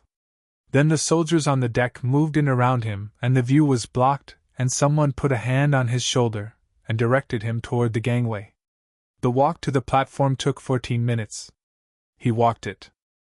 Not slowly, not defiantly, just walked, the way he always walked, with his whole body, his feet planting firmly, his posture easy, his head up. The soldiers flanking him were close enough that their arms brushed his with every step. He was aware of the crowd on both sides, the sound of it shifting as he passed, not cheering, but not silence either. A murmur. His name, repeated in fragments through the mass of people, not shouted but spoken, passed from mouth to mouth. He heard a child's voice say it. High and clear, cutting through everything, Luffy. He turned his head toward the sound and found the face, small, somewhere in the crowd, up on someone's shoulders. He couldn't do much with his hands in the state they were, but he grinned. The full one. The real one. The child burst into tears. The person carrying them pulled them close. 2 people standing nearby pressed forward against the crowd barriers and were pushed back by soldiers. The murmur shifted.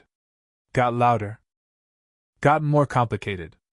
A soldier told him to face forward. He faced forward. He kept the grin. The platform stairs were 12 steps. He counted them going up because counting was something to do with his attention that wasn't the sea prism collar pressing its weight into his thoughts. At the top, The platform was wide enough for a stage, which is what it was, built for maximum visibility from maximum angles. The post was at the center. Heavy wood iron rings, prism chains to supplement the ones already on him. He was brought to the post and fixed to it. He let them do it. Saturn was there, standing to one side of the platform, not at center, as though he had no interest in being the feature of this, which was accurate, Luffy thought. Saturn was the architect. He didn't perform in his own buildings. They looked at each other. Saturn's expression was closed. Whatever had moved behind his eyes in the cell 2 days ago was completely absent now, locked behind the ancient certainty that he wore like armor. Luffy raised his eyebrows. "You okay?" The expression was clear enough that several soldiers near the platform looked confused. Saturn looked away. The broadcast snails activated. The Marineford announcer, a man whose entire professional existence was the management of large, grave events, stepped forward with a prepared statement. He began reading it. His voice was calm and practiced and entirely inadequate to the moment, the way official language always is, built for documentation rather than humanity, saying the words without touching what the words meant. Luffy stopped listening after the first paragraph. He looked at the sky instead. It was still gray. But there was something different in the gray now, a warmth underneath it, a pressure building from the northeast, the kind of atmospheric weight that Nami had taught him to read years ago. Not a storm exactly. More like the sky getting ready. Like the weather understood what was happening and was deciding how to respond. He thought about Nami. She'd be furious. She'd have had the map out since the moment the sub surfaced, and she'd have been routing and rerouting obsessively, chasing the angle that made the math work, refusing to accept a calculation that didn't get them here in time. He thought about her face when she was doing that, the particular fierce concentration, the pencil behind her ear, the absolute refusal to accept that any problem was actually unsolvable. He thought about all of them. Ran through them the same way he'd run through them in the cell, not as an inventory but as a reminder, each one a complete and specific person, each one irreplaceable, each one currently somewhere out there doing something ferocious on his behalf. The announcer finished. Kizaru stepped forward. He had a sea-stone cane today, a casual affectation, nothing he needed, and he tapped it against the platform twice and looked at Luffy with his half-lidded, perpetually drowsy expression. "Straw Hat-kun," he said. "Last words?" The crowd sound dropped. Not completely. You can't completely silence hundreds of thousands of people, but it dropped enough. The broadcast snails shifted their focus. Every receiving unit in every sea went quiet around whatever bar or kitchen or harbor was watching. Luffy looked out at the crowd. He didn't look at the snails. He didn't look at Kizaru. He looked at the people, the quiet faces, the ones with their hands at their mouths, the ones standing very still, and he spoke to them the way he spoke to everyone, which was directly, without management or calculation, from wherever words actually came from in him. "I'm not going to say anything fancy," he said. His voice carried without effort, not because he was straining for projection but because of the quality of the silence that had formed around him, the crowd doing the work for him. "I know you're all scared. Most of you aren't here because you want to be. I get that." He paused. "But I want to say something to the people who are here because they came because of me, because they wanted to see me, because—" He stopped, worked through it. "Because at some point I did something that mattered to you. Or someone you knew. Or your island." The murmur was changing. Something was happening in the crowd, not a movement, not yet, but a shift in orientation, the same shift that happens when a large group of people realizes simultaneously that they are all feeling the same thing and that the feeling is significant. "The government thinks if they do this, it ends here," Luffy said. "They think it ends with me. That's why they're broadcasting it everywhere. They want everyone to see and then everyone to think, okay, it's over, it's done, the man who thought he could change things is gone, so nothing changes." He looked at the crowd and his voice was completely even, not angry, not afraid, fully alive. "But I've been doing this long enough to know something. People don't need me to change things. They never did. They just needed to remember that they could. He looked at Saturn. That's what you can't execute, he said. That's what doesn't die. Saturn held his gaze and said nothing. The crowd was not silent anymore. It was making the sound, that rolling, wordless human sound that is not quite a roar and not quite a cry but something older than either, the sound of people recognizing something true together. Kizaru sighed. That was a lot of words for not going to say anything fancy, yeah? Then the northeast sky exploded. It wasn't lightning, not exactly, not natural. It was Nami's climb attack taken to its absolute limit, a focused meteorological weapon that she had spent 3 years improving and 2 days charging, the weather system she'd been building since they'd surfaced from the sub, drawing energy from the building storm that had been following them all the way from the calm belt like a faithful dog. The bolt that hit the central cannon emplacement on the north wall was not weather. It was an argument. The north wall exploded outward. Through the gap, the Thousand Sunny came in at full sail, her coup de burst activated, the ship moving at a speed that should have been impossible for her size, Frankie at the wheel with his entire face visible as a grin of magnificent confidence. She cleared the wall with 4 meters to spare and hit the water of the bay hard and immediately turned broadside. The Marines on the walls opened fire. The cannonballs hit something, a wall of water, vertical, an impossible barrier that rose from the bay's surface and caught the incoming fire and held it. Jinbe, standing at the rail, held both hands out over the water, his face set, the sea responding to him the way the sea responds to a fisherman who has spent his life learning its language.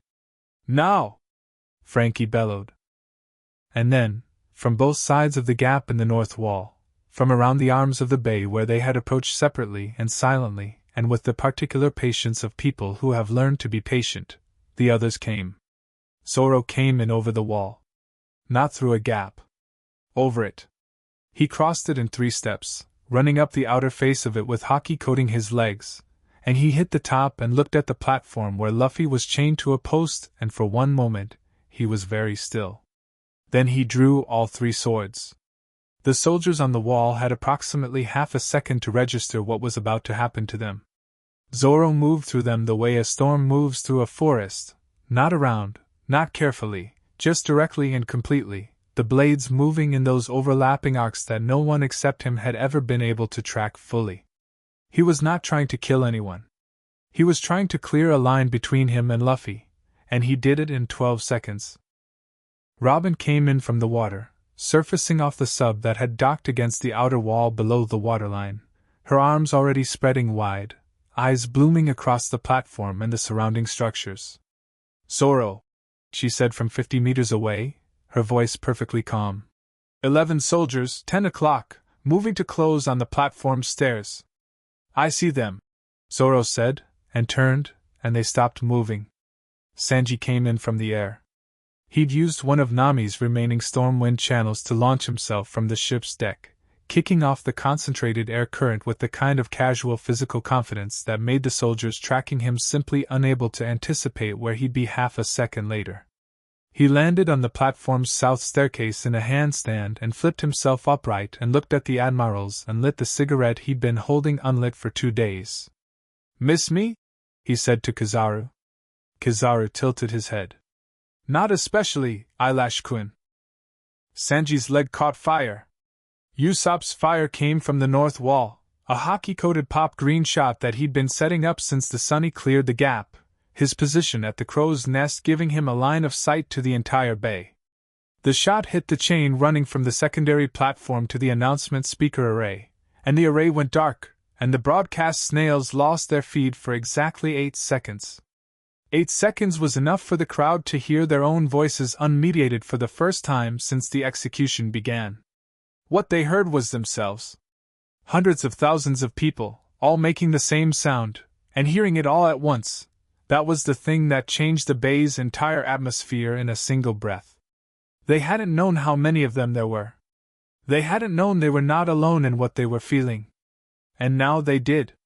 Chopper was on the platform. Nobody had seen him come. That was the nature of Chopper. His size and shape and the casual assumption that a small creature was not a threat meant that he had walked through the crowd from the civilian landing point where he'd arrived by inflatable dinghy 90 minutes ago, carrying a medical bag and wearing a hat, and passing unremarked through 3 security checkpoints because no one was looking for a small, weeping reindeer in a hat. He was at the post. He was at Luffy. "Chopper," Luffy said. His voice was genuinely warm. Chopper was crying. He was crying and working simultaneously, his hands moving over the C-prism shackle mechanisms with the focused speed of a doctor, and the desperate energy of someone who has been holding grief in a box for 4 days, and is watching the box overflow. "I'm getting you out," he said. "I'm getting you out right now. I have a key." Frankie made a key from the mold Robin made from a guard's keyat and impelled down. "I'm getting you out." "I know," Luffy said. "I know you know," Chopper said, and his voice broke completely and he kept working. "I'm not telling you for your benefit." The first shackle came off. Luffy's left hand closed into a fist and opened and closed again, feeling the return of sensation. Not his power, the collar was still on, but the physical freedom of the limb, the removal of the constant direct contact of the stone. He flexed his fingers. "The collar's going to be harder," he said. "I have a second key. A different one. Just..." Chopper's hands worked. "Just wait." The battle around them was everywhere. Sanji and Kizaru had converted the south staircase into a running series of exchanges that left scorch marks and impact craters along the platform's edge, Kizaru's speed matched by Sanji's ability to change direction mid-kick in ways that light, for all its velocity, couldn't easily anticipate. Kizaru was playing, which was its own danger. When Kizaru played, he was calibrating, trying to find the ceiling. If he found it, he'd stop playing. Sanji wasn't showing him the ceiling. Zoro had reached the base of the platform's north stairs and had met something there that stopped him. Not a soldier. Not an admiral. Something that had stepped down from the upper gallery above the platform, the area reserved for the elders themselves, where Saturn had been standing and was no longer. Saint Nustro stood on the stairs. He had a blade. A long one, pale and thin, drawn with the relaxed ease of something taken out of its sheath 10,000 times. He looked at Zoro with the mild interest of an expert encountering another expert. "You're the swordsman," Nustro said. Zoro looked at the blade. At Nustro. At the stairs. At the platform above where Chopper was working on Luffy's collar. "Move," Zoro said. "No," Nustro said pleasantly. Zoro went up the stairs. What happened in the next 40 seconds was not clean. It was not elegant.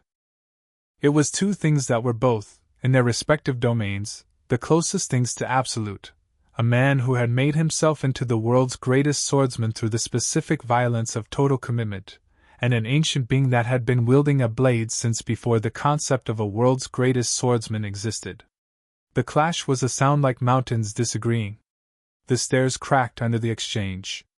A soldier 50 meters away was knocked off his feet by the pressure of hockey meeting hockey. Zoro bled from his side. Nustro looked at his own shoulder and found it had been cut. He looked at the cut. His expression, which had been mildly interested, became something more serious. "Interesting," he said. "I'm getting through you," Zoro said. "It's not a threat. It's just what's happening. You're bleeding significantly. I bled more." The second exchange was harder. Zoro used all 3 blades in a configuration he'd been developing in the year before Egghead, a tri-blade rotation that created overlapping defensive arcs while maintaining offensive pressure at 2 separate vectors, and Nustro, for the first time, stepped back a full meter. Not because he was forced to. Because he wanted a better look. "You're genuinely trying to cut me," Nustro said. It sounded like a discovery. "I'm genuinely going to cut you," Zoro said, and his voice had gone flat in the way it went flat when he was done performing the conversation and was ready to finish it. Nostro's eyes shifted, just slightly, not to Zoro's blades but to Zoro's face, and what he found there was something that made the expression behind his ancient eyes change to something it had not been in a very long time. Respectful alarm. On the platform, the collar clicked. Luffy felt it come off. The world did not come back slowly. The world came back all at once, a complete and total restoration, like the sun coming out from behind a cloud that had been there so long you'd stopped expecting the sun. His fruit. His hockey. Everything that had been behind the glass of the sea prism suppression for 4 days, present and available and fully, immediately his. He took a breath. The breath made a sound. Not loud. But the soldiers nearest the platform who heard it took an involuntary step backward, because the breath had the quality of something vast taking in air, something that had been patient long enough and was now paying attention. Chopper was looking up at him. Face wet, eyes red, mouth open. Luffy looked at him for a moment. "Okay," he said. Then he reached up and pulled the post out of the platform like a weed from soil, the iron rings and remaining chains snapping with a sound like gunshots, and he threw the post into the water of the bay, and it hit with a wave that rocked 3 marine vessels simultaneously. He rolled his neck. His shoulders. He looked at his hands, both of them, the full circulation feeling of a body with all its systems restored, and then he looked at the bay, at the walls, at the sunny, at the crowd, at the broadcast snails that were still running even without the speaker array. At the soldiers. At the admirals. At Saturn, who had returned to the upper gallery and was standing very still. At Zoro, on the stairs, bleeding and not stopping. He jumped. The platform vanished below him and he was in the air and he came down on the staircase between Zoro and Nesjiro, and the impact of it, even without gear, even just him landing, sent a shockwave across the stairs that made Nesjiro brace his feet. Luffy looked at Nesjiro. Nesjiro looked at Luffy. "You should probably step back," Luffy said. Nesjiro's blade came up. Luffy's fist hit the barrier of his defensive technique so hard the wall behind Nesjiro cracked. Nesjiro slid back 4 meters on the stairs, his feet finding purchase, his blade angled to deflect the follow-up that Luffy sent immediately afterward, and deflected it, technically, but the force transferred through the deflection and Nesjiro's arm registered it, and the arm registered it as the kind of force it had not encountered since a very long time ago. Luffy was not in gear. He had not engaged any transformation. He was standing on the stairs in the chains that remained around his wrists, and the collar's broken hinge still at his neck, and he was throwing punches with the focused hockey of a man who has spent 4 days in a sea prism cell and come out the other side of it knowing exactly what he was. "Zoro," Luffy said, without turning, while Nesjiro recalibrated. "Yeah," Zoro said, behind him. "Go to the ship. Have Chopper look at that." "I'm fine." "Zoro." A pause. "Fine." The sound of Zoro moving. Not retreating, there was no retreat in Zoro, but repositioning, accepting the reorder, because Luffy was free and that changed everything. Nesjiro looked at Luffy properly. The mild interest was completely gone now. "You've been in sea prism isolation for 4 days," he said. "Yeah. Your power output is higher than our records indicated it could be." "People grow," Luffy said. He hit Nesjiro again. This time Nesjiro countered, a blade movement of extraordinary speed and precision that tagged Luffy's extended arm and opened a line across his forearm that would leave a scar. Luffy registered it. Completed the punch anyway. Nesjiro took it in the chest and went backward off the stairs entirely, landing on the platform below with a concussive impact that silenced everything in a 20-meter radius. Luffy looked at his arm. At the cut. He shook his hand once, loosening it, and looked at the bay. Saturn was watching from the gallery. Their eyes met across the width of the platform and the bay beyond it, across the noise and the battle and the broadcast snails and the crowd that was no longer making the hell-breath sound but the other sound, the one that builds when hell-breath is finally released, when people who have been waiting for something realize it is happening. Saturn looked at Luffy with an expression that Luffy had not seen on him before. It was not fear.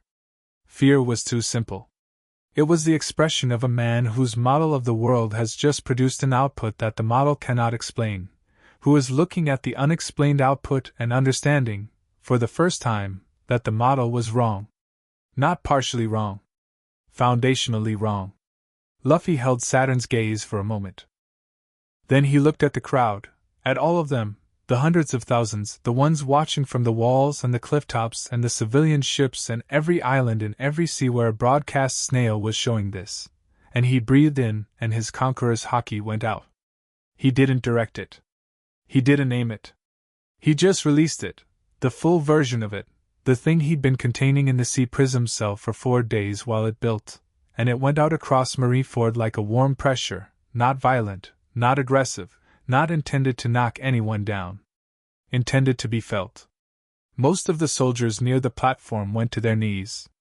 Not all of them, the strong ones held. But the ones who went down not because of pain or terror but because of the quality of the thing, the same quality that the 3 imprisoned strangers below level 0 had felt through a floor of solid stone and recognized immediately. The crowd didn't go to their knees. They were too far, the pressure too diffuse by the time it reached them. But they felt it. Every one of them. And in the broadcast snails across every sea in the world, the people watching them felt something too, not the haki directly, but its echo, carried through whatever the broadcast snails captured that wasn't sound or image. Something true. Something that had been suppressed and was now free. Then the gate at the far end of the bay opened. Not the sea gate. The gate had been closed and locked since Luffy's transport arrived. Something opened it from outside, a force applied to the reinforced metal with enough concentrated pressure that the gate's bolts sheared clean, and it swung inward and hit the bay walls, and the sound of it rang across everything. Monkey D. Dragon walked through it. He was not leading an army, not at this moment. He walked alone, through the gate he just removed from its hinges, in the clothes he always wore, with the wind moving around him in that particular way, the way that dragon's weather worked, atmospheric pressure changing in his proximity, the air making room for him. His face was the face Luffy had his jaw from, and his eyes, which did not settle on the admirals or the platform or the marines or Saturn, settled on his son. One moment. His eyes on Luffy. Luffy looked back at him. Something passed between them that was private in the way that some things are private even in the middle of battles and broadcasts, and hundreds of thousands of witnesses. Dragon looked at Saturn. "This ends today," Dragon said. His voice was quiet. It carried perfectly. Saturn looked at him. "The Revolutionary Army's assault on Marineford constitutes an act of global war," he said. "Yes," Dragon said. "I know." Behind him, through the open gate, the ships began to come in. And above the bay, from the northeast, from the direction the storm had been building, the red light came first. The particular shade of it, the deep warm red that happens sometimes at sunrise in weather like this, when the cloud breaks at exactly the right angle and the light comes through horizontally and catches everything. It lit the bay from above, turning the gray water a burning amber, the white walls of Marineford catching it and throwing it back. The sky, briefly, was magnificent. Luffy looked up at it.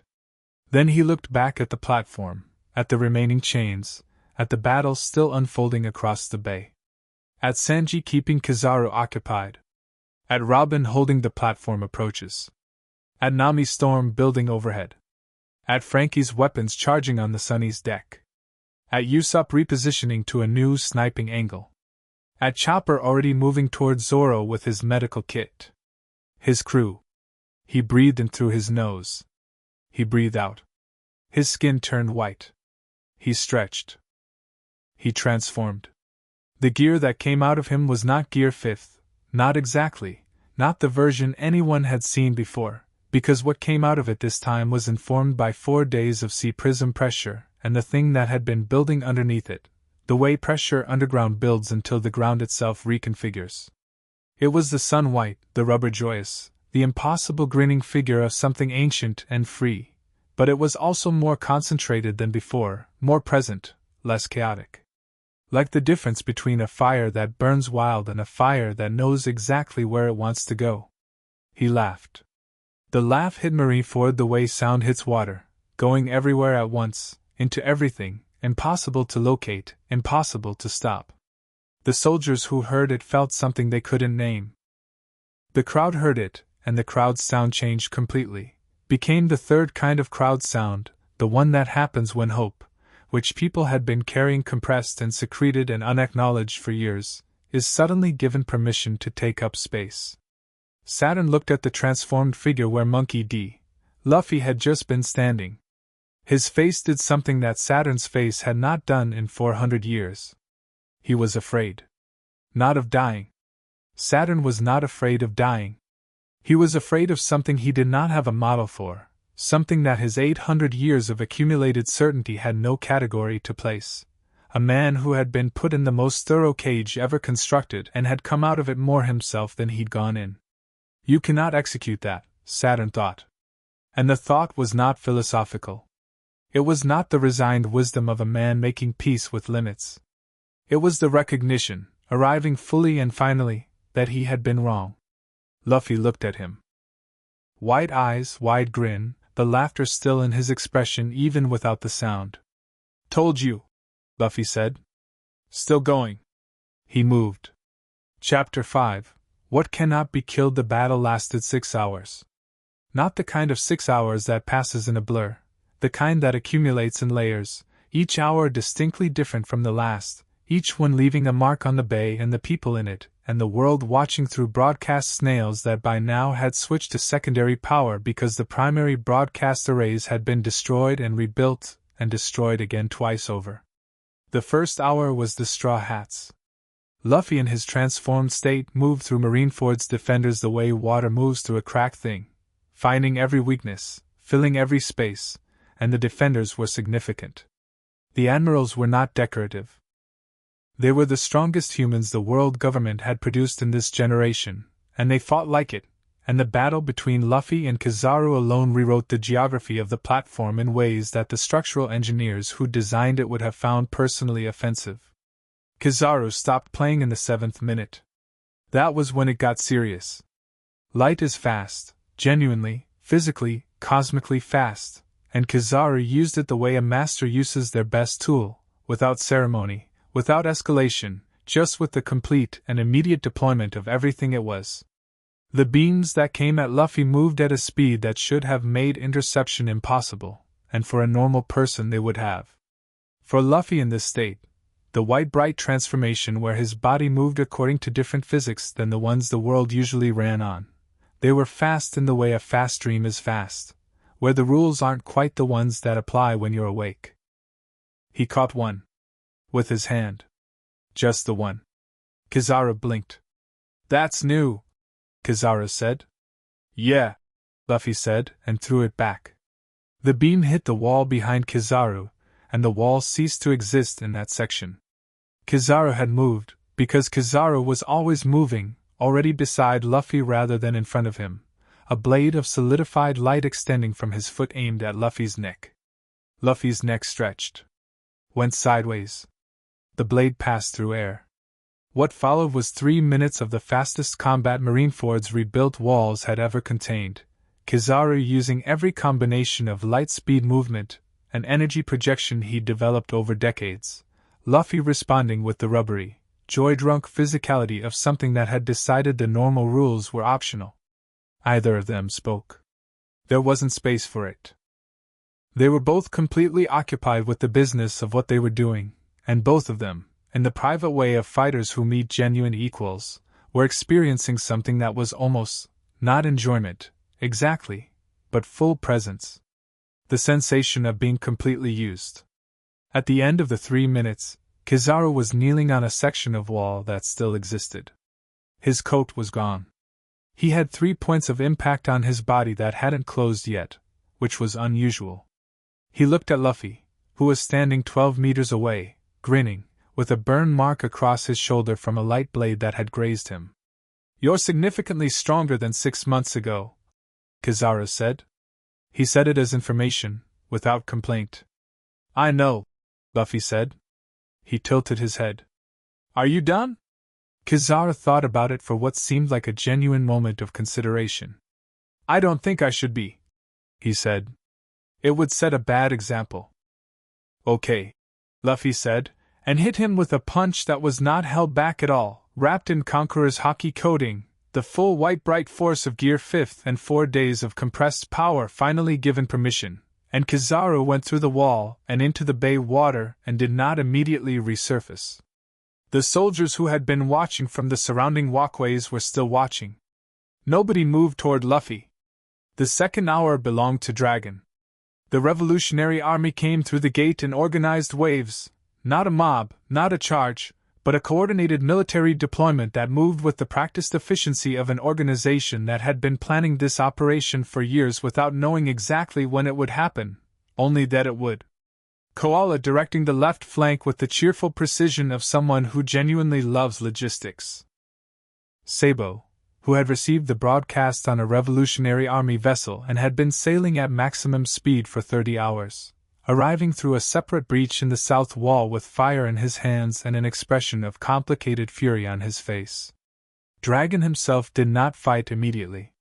He stood at the gate and watched and directed and occasionally made a gesture that produced a weather event, which was the understated way he used what he was, never announcing it, never performing it, just applying it like a tool when the situation required. A wind that cleared a section of the bay for his troops. A pressure change that confused the aim of the cannon emplacements on the east wall. Small things, precisely placed. Saturn watched him from the upper gallery and understood something he'd known theoretically for 20 years, but now confirmed empirically: Monkey D. Dragon was more dangerous than his wanted poster suggested, and his wanted poster was the highest bounty in Revolutionary Army history. The third hour was chaos. Not the unmanageable kind, or not entirely, but the kind that comes when too many significant forces are in the same place and the situation is changing faster than any side can coordinate.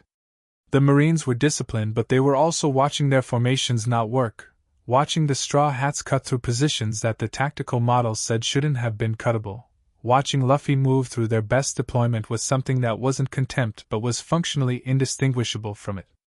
And then there was the crowd. The hundreds of thousands who had come to watch an execution and were now watching something else, something they didn't have a word for yet, something that wasn't a battle exactly, or wasn't only that.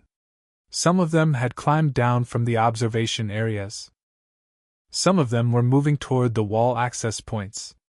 Not to fight, most of them had no way to fight, but the same instinct that made people move toward fires, the understanding that being present at something historic was different from watching it, the desire to be in the story rather than observing it. The Marines couldn't contain both the battle and the crowd. They had enough people for one or the other, and they'd planned for the battle. Nobody had planned for 300,000 people deciding, individually and then collectively, that they had somewhere to be. Zoro sat against the Sunny's hull with his shirt off and Chopper's hands working on the wound in his side, which was longer than it should have been and deeper than Zoro had admitted when Luffy had told him to get it looked at. Chopper was stitching and not being gentle about it, which meant he was angry. "It's fine," Zoro said. "It's 11 centimeters," Chopper said, pulling the suture through. 11. "You sat with this for 40 minutes. I was busy. You were being an idiot. Same thing sometimes." Chopper's hands paused. He exhaled through his nose. Then resumed. "He came back," he said. His voice was different from his angry voice. Smaller. "He's really, I knew he would. I told everyone he would. But seeing it, yeah," Zoro said. "I kept thinking about Ace," Chopper said. He wasn't looking at Zoro. He was looking at the stitching. The whole time we were in the sub. I kept thinking about that, and then telling myself not to think about it, and then thinking about it again. He tied off the suture. "He's not Ace. It's different." "It's different," Zoro agreed. "Because Ace didn't have us there." Chopper looked up. His eyes were dry now. The crying was done, had been done since the shackle came off, since Luffy had taken the post out of the platform with one hand, and the look on his face was the exact right look. "We were there." Zoro looked at him. Said nothing. The silence was the kind that means the same thing as a sentence. Chopper packed his medical bag and stood up. "I'm going to find anyone else who needs treatment." He looked out at the battle, at the ongoing choreography of it, Sanji a distant orange flaming movement near the east wall, Robin's flower arms visible everywhere simultaneously, Nami's storm providing overhead cover in the form of precision lightning that was anatomically incapable of hitting the Sunny or any of the crew. Is he going to be okay? Zoro looked at Luffy, a white bright figure moving through the battle with that laugh and that terrible transformative joy. Define okay, he said. You know what I mean. Yeah. Zoro picked up Wado Ikemanji from beside him and held her, not sheathed, just held, the familiar weight of it. He's going to be fine. He's always fine. That's the thing about him that drives everyone crazy. He looked at the blade. He just is. Chopper nodded and went to find injured people to yell at. The 4th hour was when Shanks arrived. He came in from the west, which was not the direction anyone had been watching, because the tactical models had placed him 3 days away and he had covered that distance in 1.5, which said something about the Red Force and something more about the crew sailing her and the most important thing about the man standing at the prow. The Red Force didn't breach a wall. It didn't fire on anyone.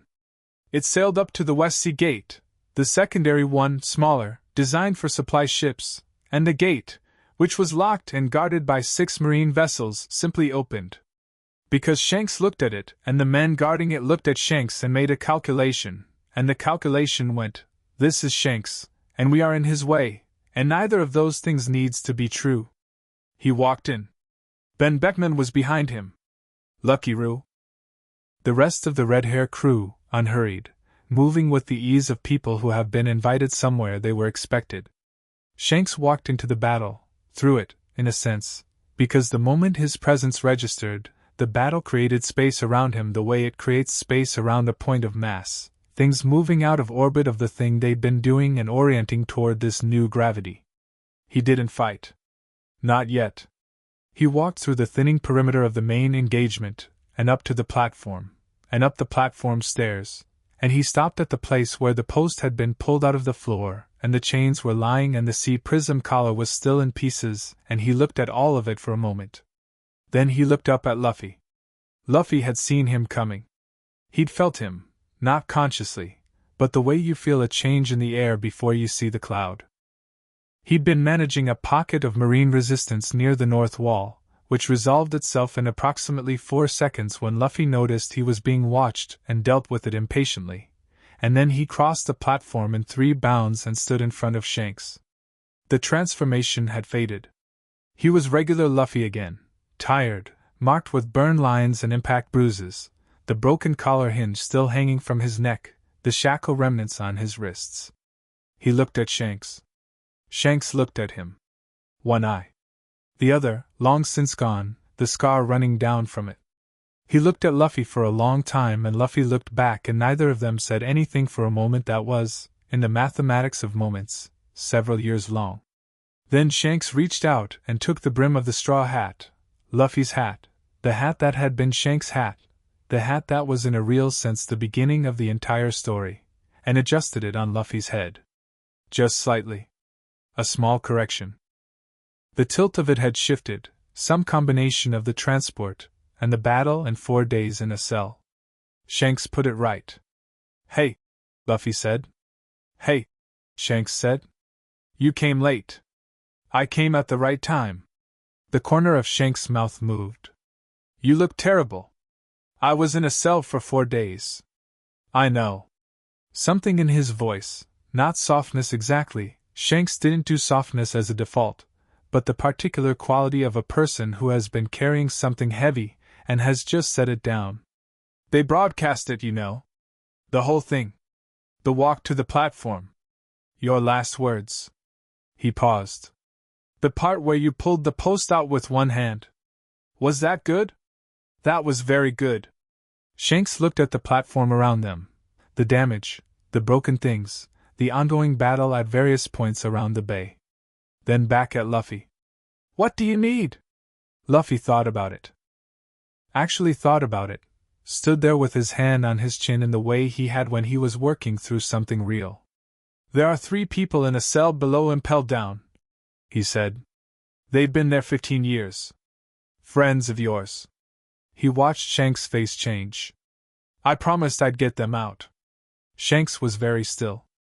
You found them. They found me. They heard me come in. He looked at Shanks. You knew they were there. I knew they were missing, Shanks said. I'd been looking for them for 8 years. His eye had gone somewhere else for a moment. Somewhere private. Then it came back. Impelled down. Below level 6. Level 0, Luffy said. That's what I'm calling it. Make it official. Shanks looked at him. Then he turned to Beckman and said 2 words quietly. Beckman nodded and pulled a den mushi from his coat and started talking into it. The 4th hour ended with something that nobody on any side of the battle had planned for or predicted. Saturn descended from the gallery. He came down the stairs on the east side of the platform, not the main stairs, where the fighting had been heaviest, but the access stairs on the side, the ones used by maintenance. He was not running. He was not retreating. He walked with his hands behind his back and his robes moving around him and his expression of ancient, measured certainty fully restored. He walked to the center of the platform. He stood there. The battle didn't stop immediately. Battles don't stop cleanly. They run down like wound clocks, momentum carrying each engagement through its natural terminus. But within 90 seconds of Saturn standing in the center of the platform with his hands behind his back, something like quiet began to spread. Not because anyone ordered it. Because every person in the bay, on every side, understood that the man standing there was the reason for all of this, and what he did next would be significant. Luffy jumped to the platform. Shanks walked up the stairs behind him. Dragon came from the gate. The 3 of them converged on the platform from 3 directions, unhurried, and the remaining marine forces, disciplined, professional, loyal, did not move to intercept, because the 3 people converging on the platform were Monkey D, Luffy, Monkey D, Dragon, and Shanks of the 4 Emperors, and the calculation that produced movement against that combination was not a calculation any of them were willing to make. Saturn looked at all 3 of them. This is the part, Saturn said, where you tell me it's over. It's over, Dragon said. The world government is not over, Saturn said. Structures don't collapse because a battle is lost. They adapt. They have contingencies. We have operated for 800 years because we are not dependent on any single individual, or any single fortress. You can take Marineford. You cannot take the institution. We're not trying to take the institution, Luffy said. Saturn looked at him.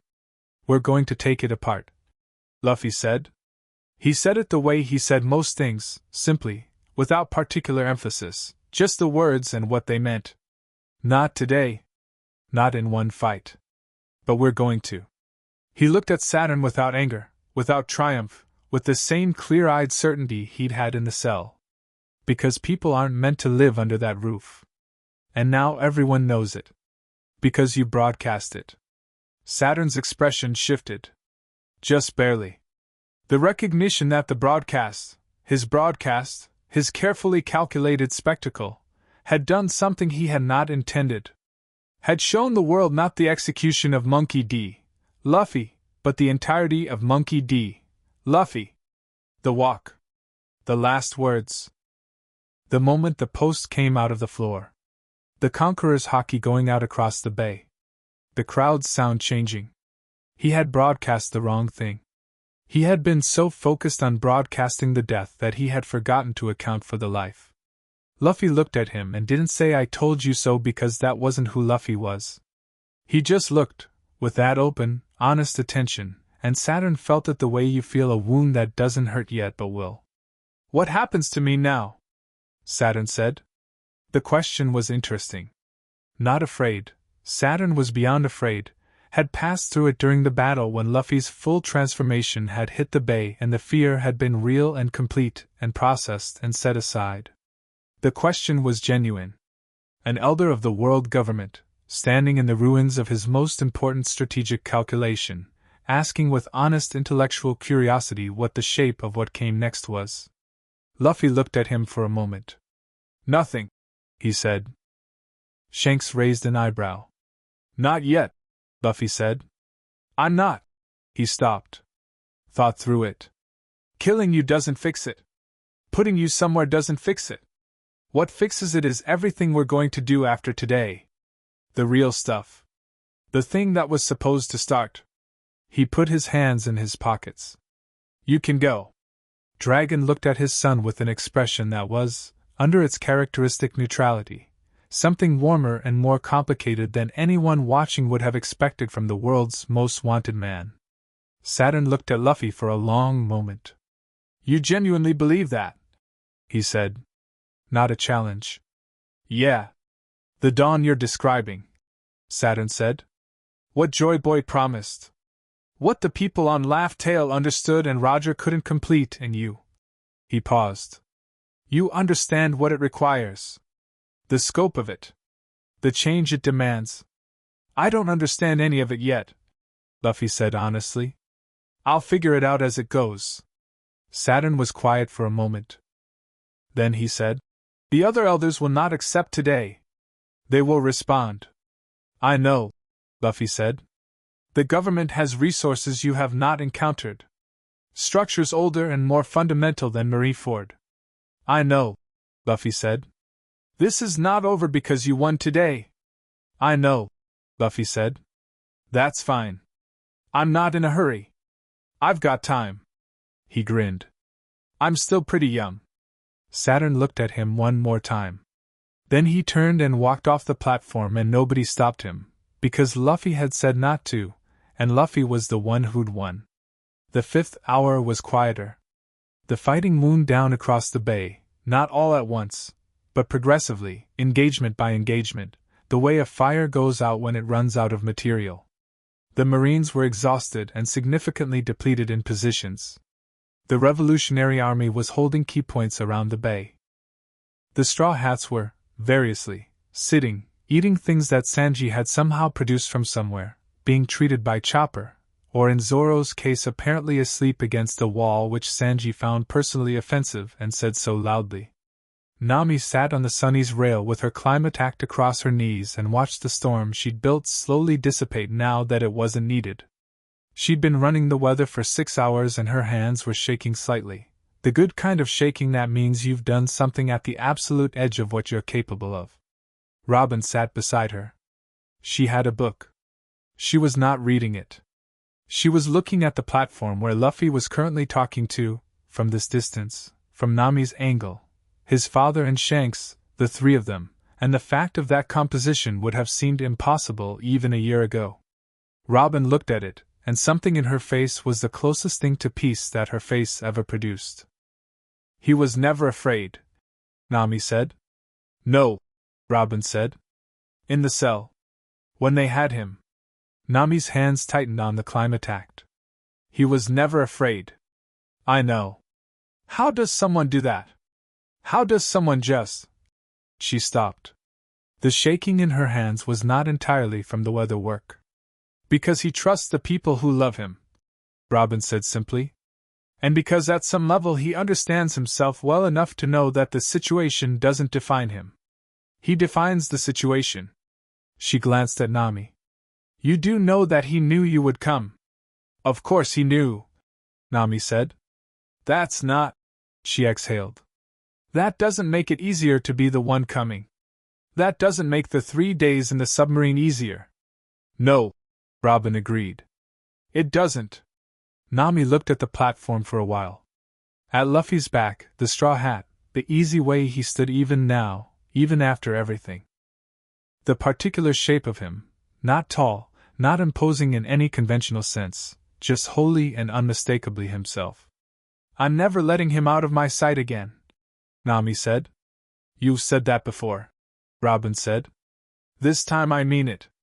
You always mean it, Robin said, and the smile that crossed her face was quiet and genuine, and Nami saw it, and the tension in her own face broke and she laughed. A real laugh, surprised out of her by Robin's perfect timing, the kind of laugh that happens when the body finally lets go of what it's been holding. The 6th hour was the broadcast. Not the world government's broadcast, which had been off and on throughout the battle and was now technically off since their teams had withdrawn from the broadcasting positions. This was something Usopp had been setting up for 2 hours, using equipment salvaged from the broadcast arrays and a den mushi the size of a small dog that he'd been modifying since they were in the sub. "It'll reach every snail the government's broadcasts reached," Usopp said. He was explaining this to Nami, who was the only one who truly appreciated the technical detail. "Same frequency. It'll find all the same receiving units. Anyone who was watching the execution will receive this." "What are we broadcasting?" Nami asked. Usopp looked at her. Then at the platform. "At Luffy." "Whatever he says?" Usopp said. They set it up and Nami went to tell Luffy, and Luffy came over and looked at the equipment, and then at Usopp and said, "What do I do?" "Talk," Usopp said. "Like you talked at the execution. Before the fighting started." I was just talking." "I know," Usopp said. "That's what you need to do." Luffy looked at the den mushi. He put his hand on its head, between the antennae, and the snail's eyes opened and the broadcast indicator lit. He said, "Hey! I know everyone watched this morning. I know it probably looked bad for a while. I know some of you were scared." He paused. "So was I. Not of dying, I wasn't scared of dying. But of not getting to finish. Not getting to see everyone again." He looked at his crew, scattered across the deck and the bay and the platform, every one of them either looking at him or pointedly not looking at him in the way that meant they were listening. "I have the best crew in the world. I need everyone to know that. Not because they're the strongest, though they are, but because they came. They came, and they were always going to come, and knowing that is the difference between being in a cage and just waiting." He stopped. "Worked through the next part. The world government said today was an ending? I'm telling you it's not. I know that's exactly what someone who survived an execution would say. But I've been telling people that since the beginning, and the beginning was a long time ago, and I'm still here." He put his hand flat on top of the snail's head, warm and firm. "If anyone out there is in chains, real ones or the kind that you can't see, I want you to know something. The story's not over. It wasn't over for me. It's not over for you." He paused once more. "Also, I haven't eaten since the porridge this morning, so if someone could deal with that it would be great." Sanji appeared from somewhere with a plate before Luffy had finished the sentence. Usopp deactivated the broadcast. He was crying. He cried extremely easily and had stopped being embarrassed about it years ago. He turned the equipment off and looked at Luffy eating with the total focused pleasure that Luffy brought to every meal and said, "That last part. I'm hungry," Luffy said, mouth full. "I know, but the broadcast, people should know I'm hungry," Luffy said. "It's true." Usopp covered his face with his hand. "You are unbelievable," he said, muffled. "Yeah," Luffy said cheerfully. The 6th hour ended.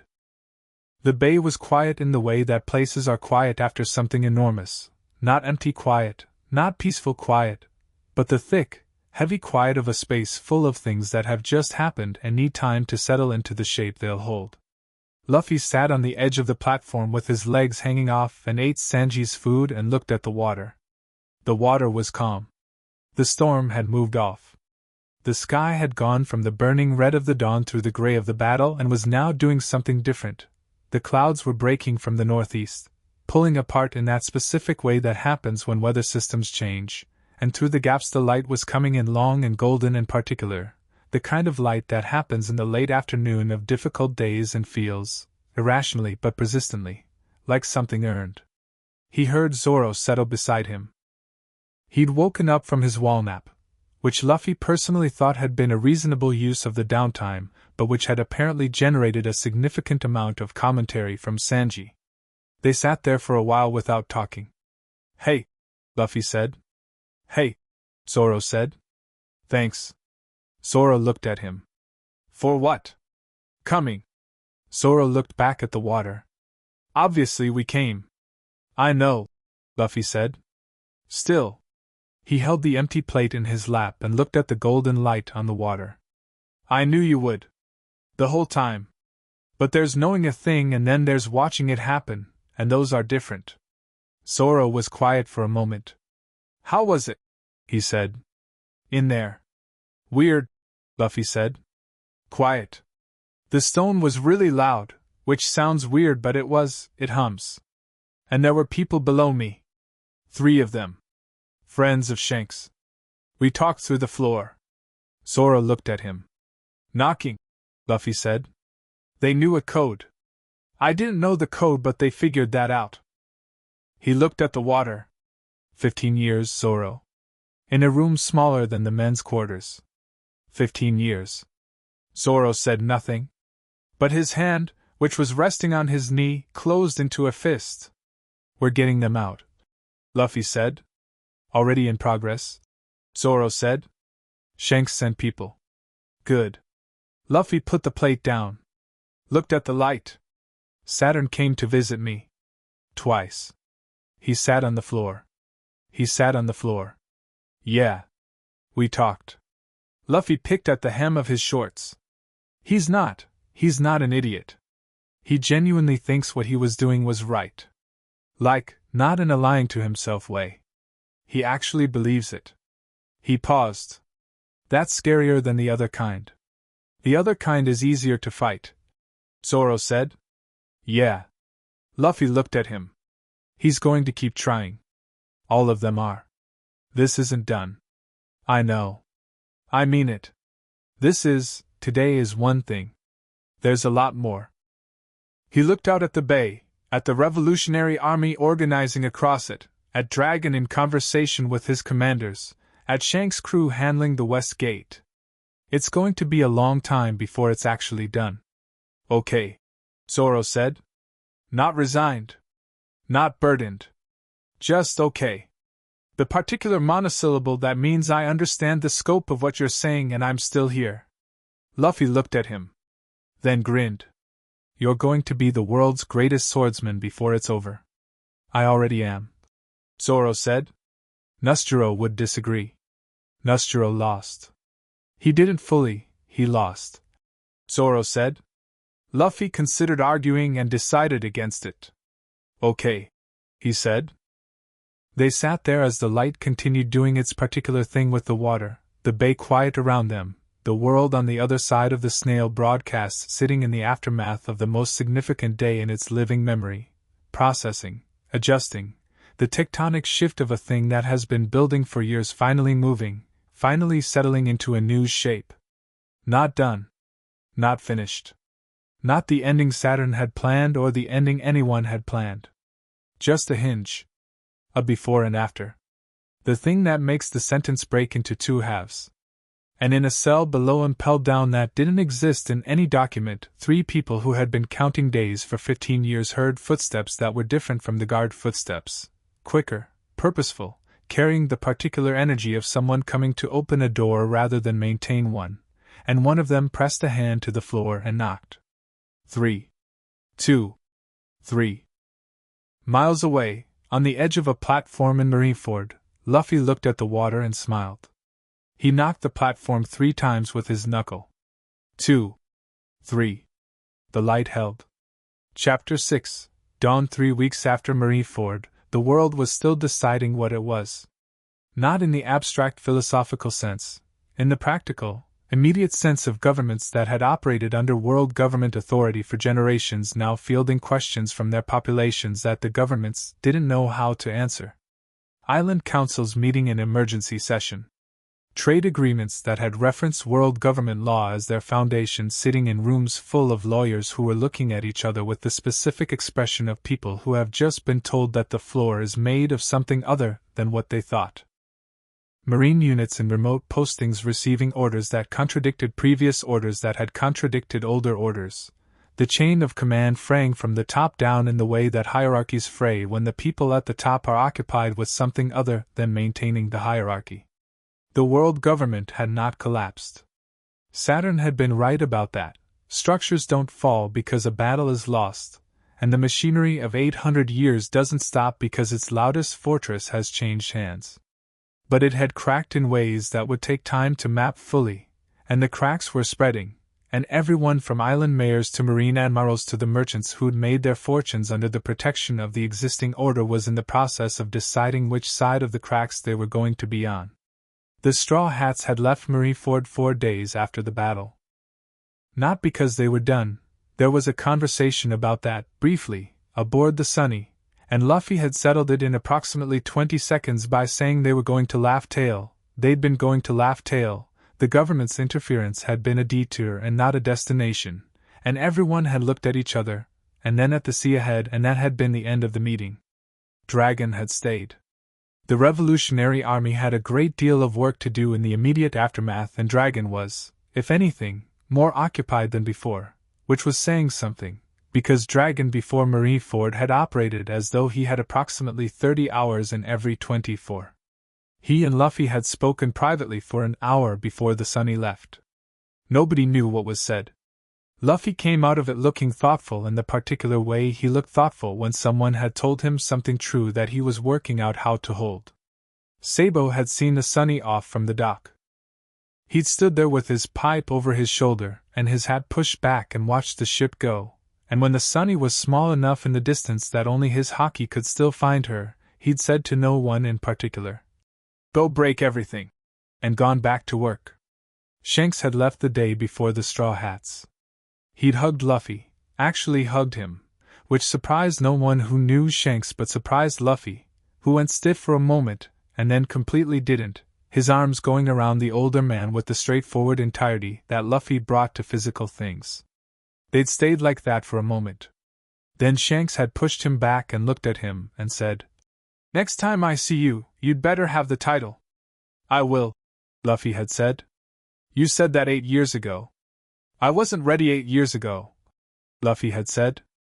"I am now."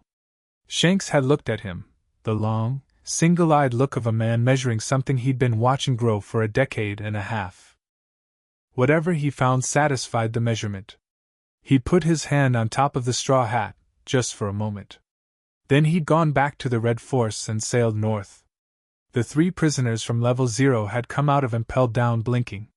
Luffy hadn't been there for it. Shanks' people had handled the extraction, but the den mushy account of it from Beckman had been relayed to the Sunny 2 days later.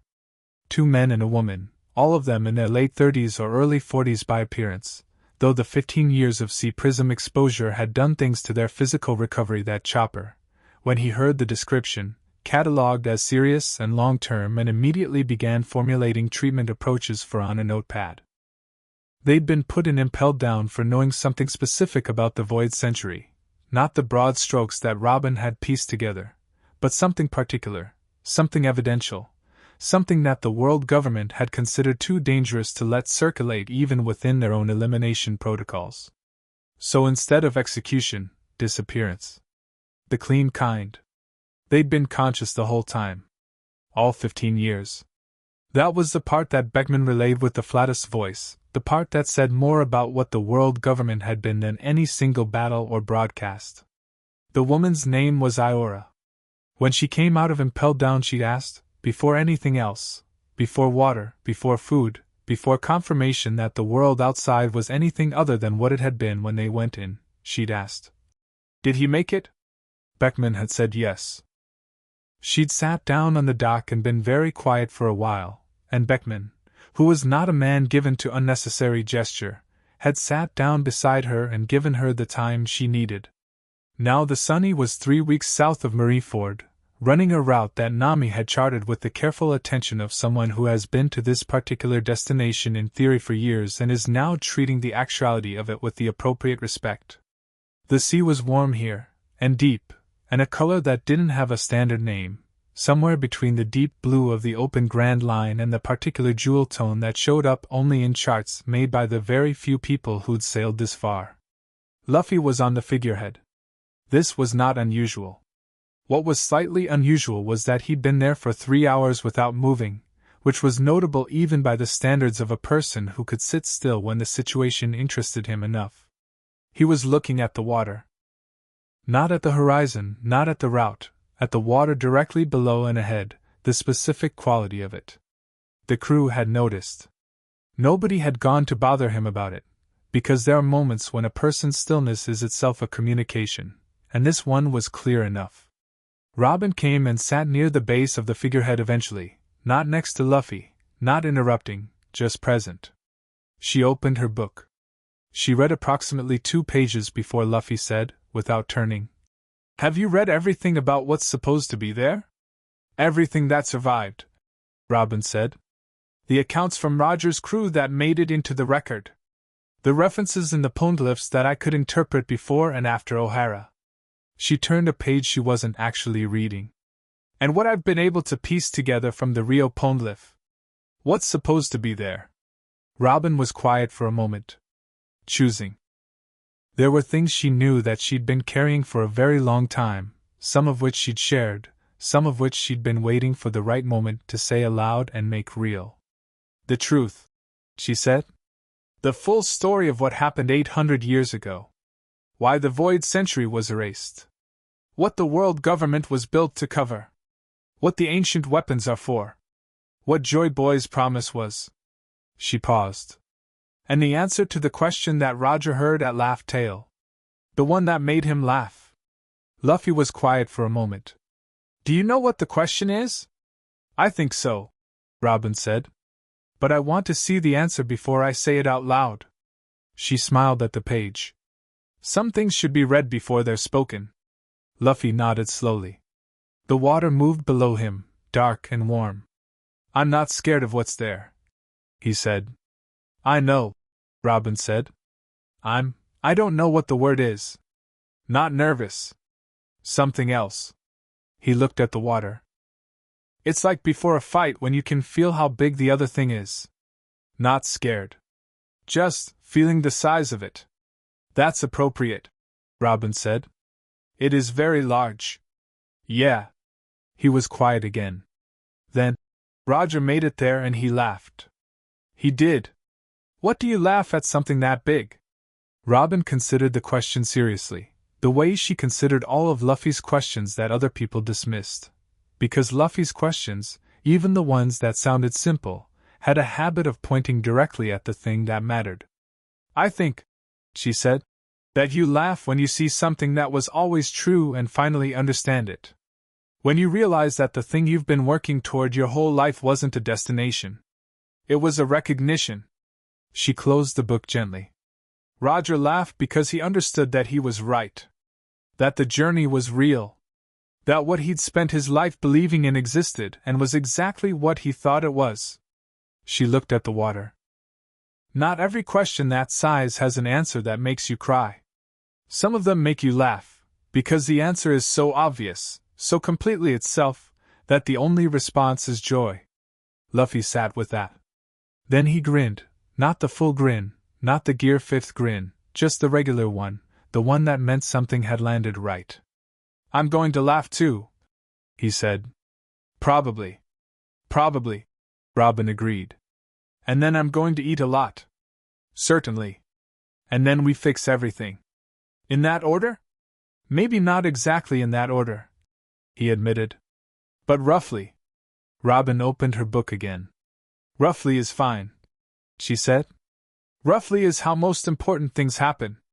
The wind picked up from the south and the sunny moved and Luffy stayed on the figurehead with his eyes on the water and Robin stayed at the base with her book, and the afternoon moved around them with the unhurried ease of time on a ship going somewhere right. The attack came at dusk. Not from the world government, not directly, not through any military force that wore a recognizable insignia. It came from the sea, from below, from the direction of nothing, which was how the best attacks always came. The first sign was the water pressure changing, something Jinbe registered before anything else, because Jinbe's relationship with the sea was intimate enough that changes in it registered in his body the way changes in air pressure register in joints, physically, before the conscious mind processes them.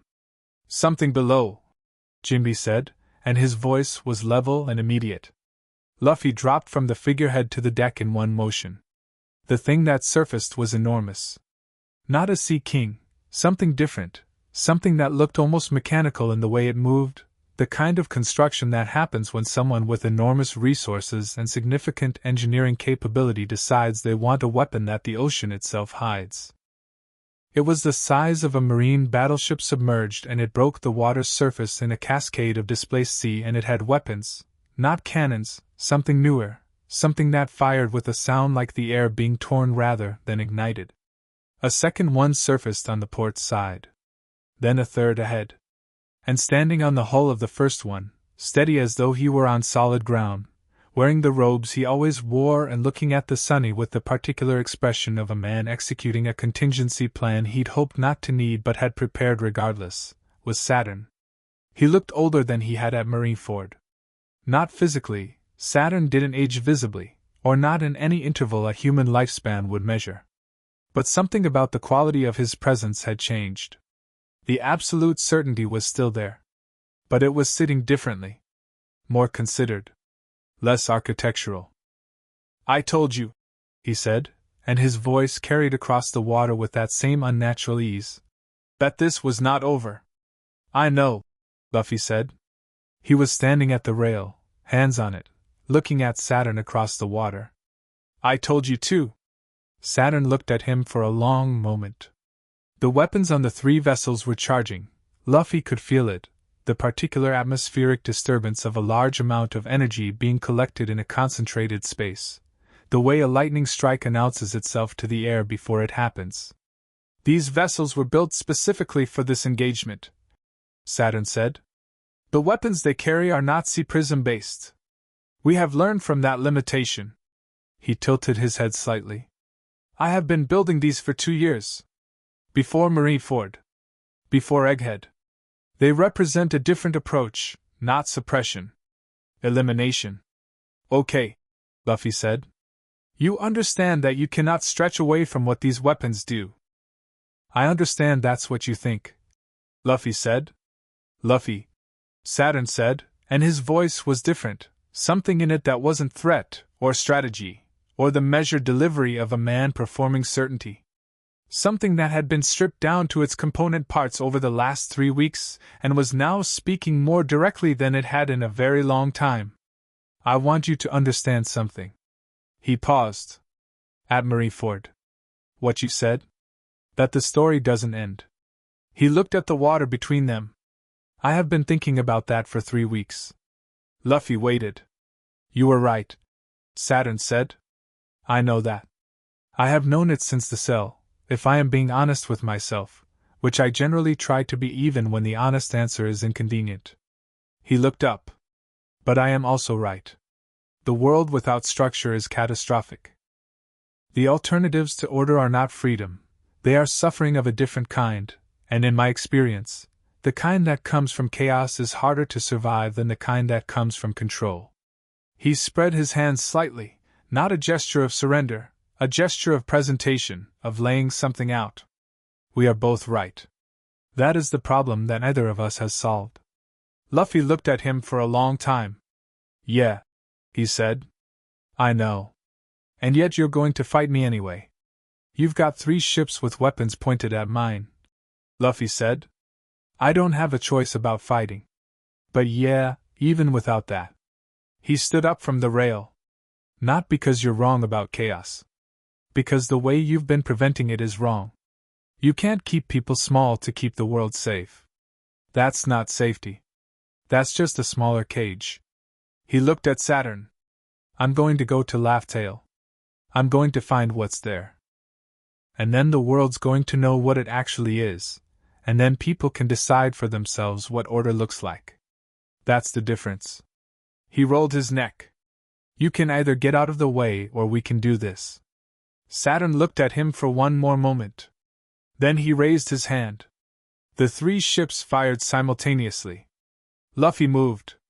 Not into Gear 5 immediately, into something that looked, from the outside, like the gap between his regular self and his transformed one, the transitional state that most people never saw because it happened too fast, the moment where Monkey D. Luffy decided what scale the situation required and matched it exactly. He matched it at Gear 5. The white came up across his skin and his hair and his eyes, and the grin came with it, involuntary, indigenous to the transformation, the joy of the thing expressing itself through his face without asking permission.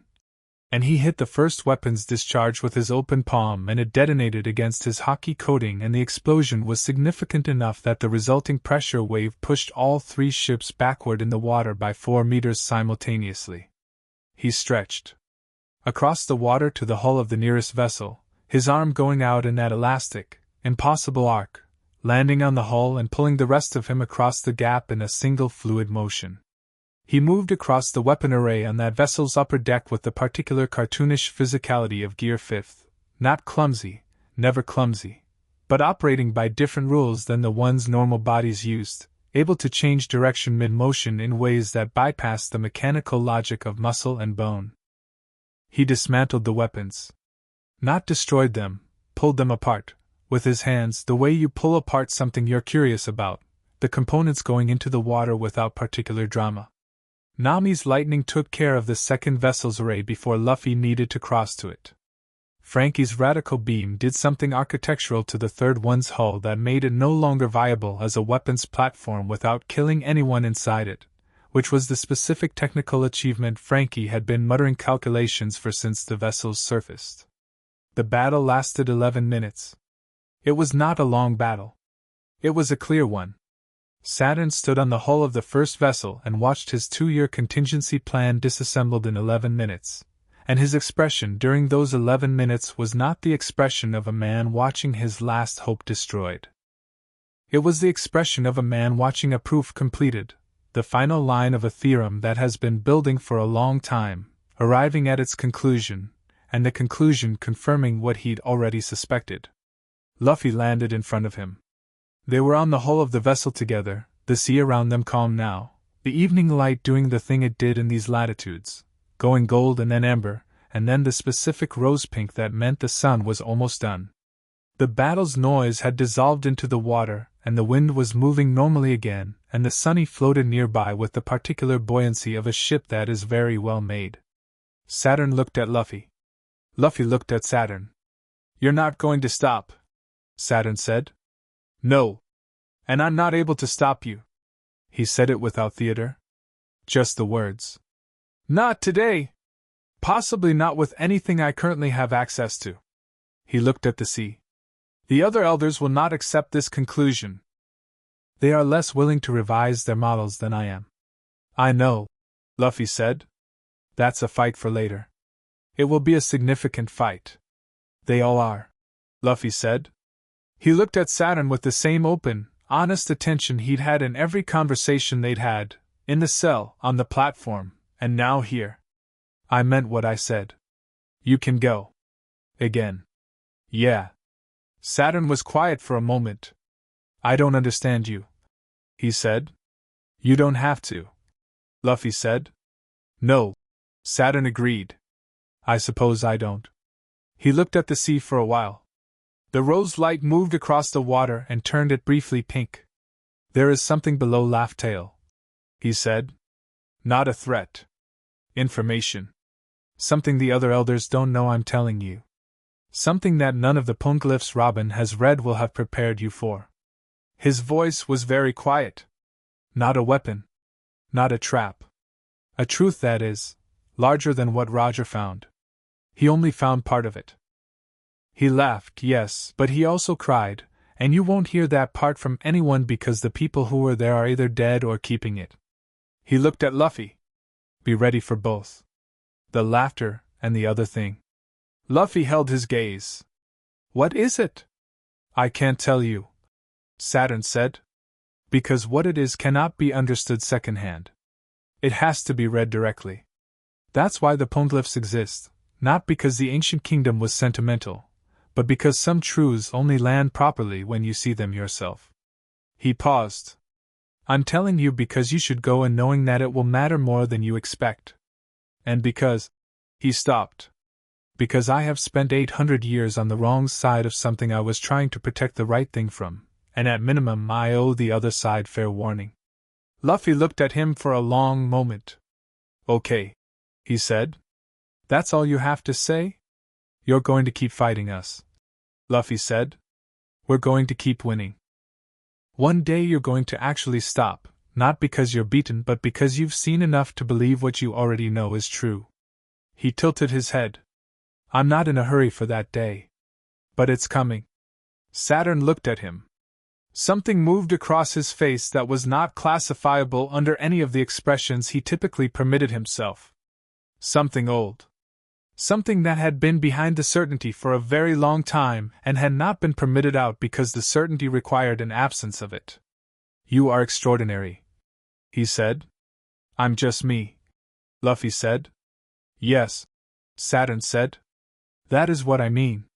He stepped off the hull and into the air, and the air did its customary accommodation and carried him, and he rose and was gone, and the vessels began to move away, and the evening came all the way in and filled the space where the battle had been with the particular quality of post-battle evenings everywhere, the sense of weight lifting, of air returning to its normal density.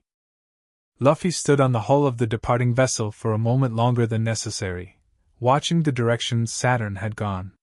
Then he jumped back to the Sunny. They sailed through the night. In the morning, 3 mornings after the vessel encounter, 6 days' sail from their last position, Nami came up from the chart room with the particular expression she'd been reserving for this moment, the one that was trying very hard to be professional and cartographic and was instead something considerably more. That's it, she said. She pointed. The island had no dramatic announcement. No massive cliff or impossible atmospheric formation. No visible weather anomaly. It sat on the water in the early morning light like any island, like an island that had been exactly where it was for 800 years with perfect patience, waiting for someone to come who had earned the coordinates. But the color of the sea around it was different. The same jewel tone that Nami had been watching develop for days, now at its fullest, deepest version. And above the island, breaking through the cloud cover in a way that was not meteorologically possible given the atmospheric conditions that morning, was sunlight. Specific, directed, golden sunlight. Nobody said anything for a moment. Then Usopp said very quietly, "Oh." They anchored offshore. The dinghy took them in, all 9 of them, because Luffy had been specifically clear about this. Everyone came, no one waited on the ship. It had surprised a few of them. Chopper had pointed out that traditionally the discovery of Laugh Tale was a captain's moment. Luffy had looked at him with genuine confusion and said, "I'm not going anywhere without my crew." And that had been the end of it. The island received them. It was smaller than Luffy had imagined. Older. Trees that had been growing for hundreds of years, their canopies interlocked overhead, root systems so elaborate that walking among them was like navigating a room full of furniture. The paths were not man-made but were paths, worn by water and time and the movement of animals, clear enough to follow. Robin went first. She had been moving toward this moment since before she joined the Straw Hats. Since O'Hara.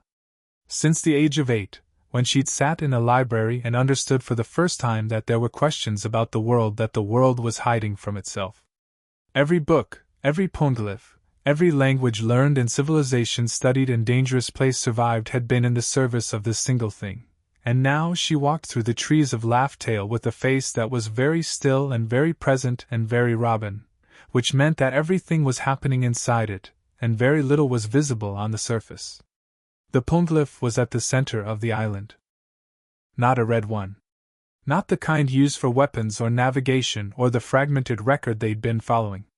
This one was a different color entirely, so old that the stone had developed a patina that was almost white, the inscriptions not carved but somehow part of the stone itself, as though the letters had grown there.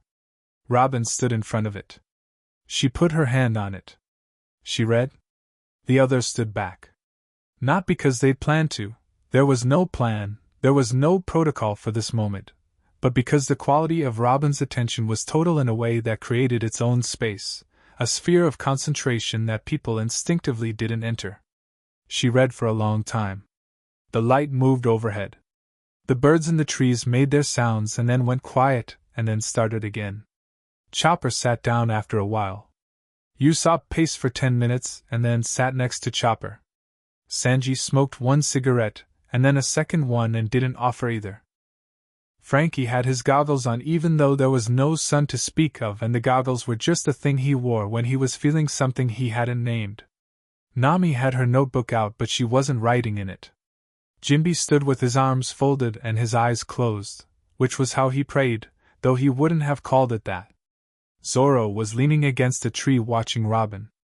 Luffy was sitting cross-legged on the ground directly in front of the poneglyph, looking up at it. His hat was in his lap. He turned it over slowly in his hands while he waited, feeling the straw between his fingers, the worn brim, the specific weight of something that had crossed every sea he'd crossed. Robin made a sound. Not a word. Not a cry. A sound that was very small and that, if you heard it, and you knew Robin at all, told you everything about what she was reading. She made the sound and her hand stayed on the stone, and she kept reading and the sound didn't come again. Then she laughed. It surprised everyone. Even herself. She blinked, looked at the stone, and the laugh came out of her again, brief and genuine and entirely un-Robin in its spontaneity, which made it more Robin than anything else she could have done.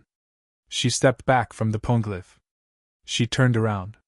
She looked at all of them, at every face, each one carrying the question.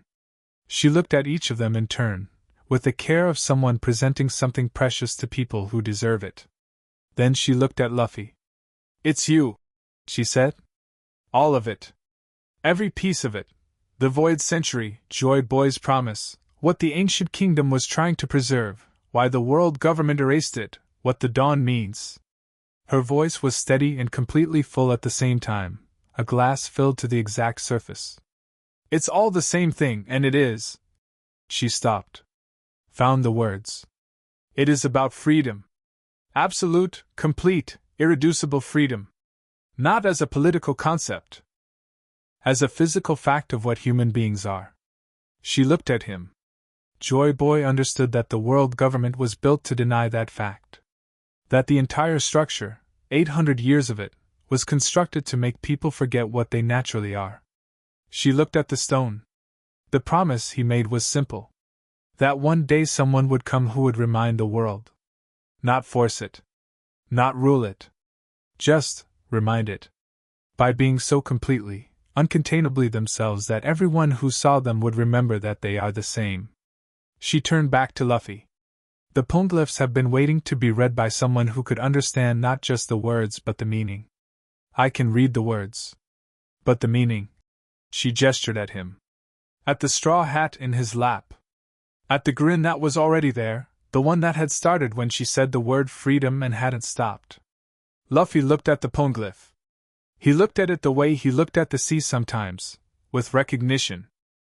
Not reading it, he couldn't read it, he'd never been able to read it, but feeling it, the same way he'd felt the 3 prisoners through the floor, the same way he'd felt his hockey through the sea prism suppression, the same way he'd known, in the cell, that the story wasn't over.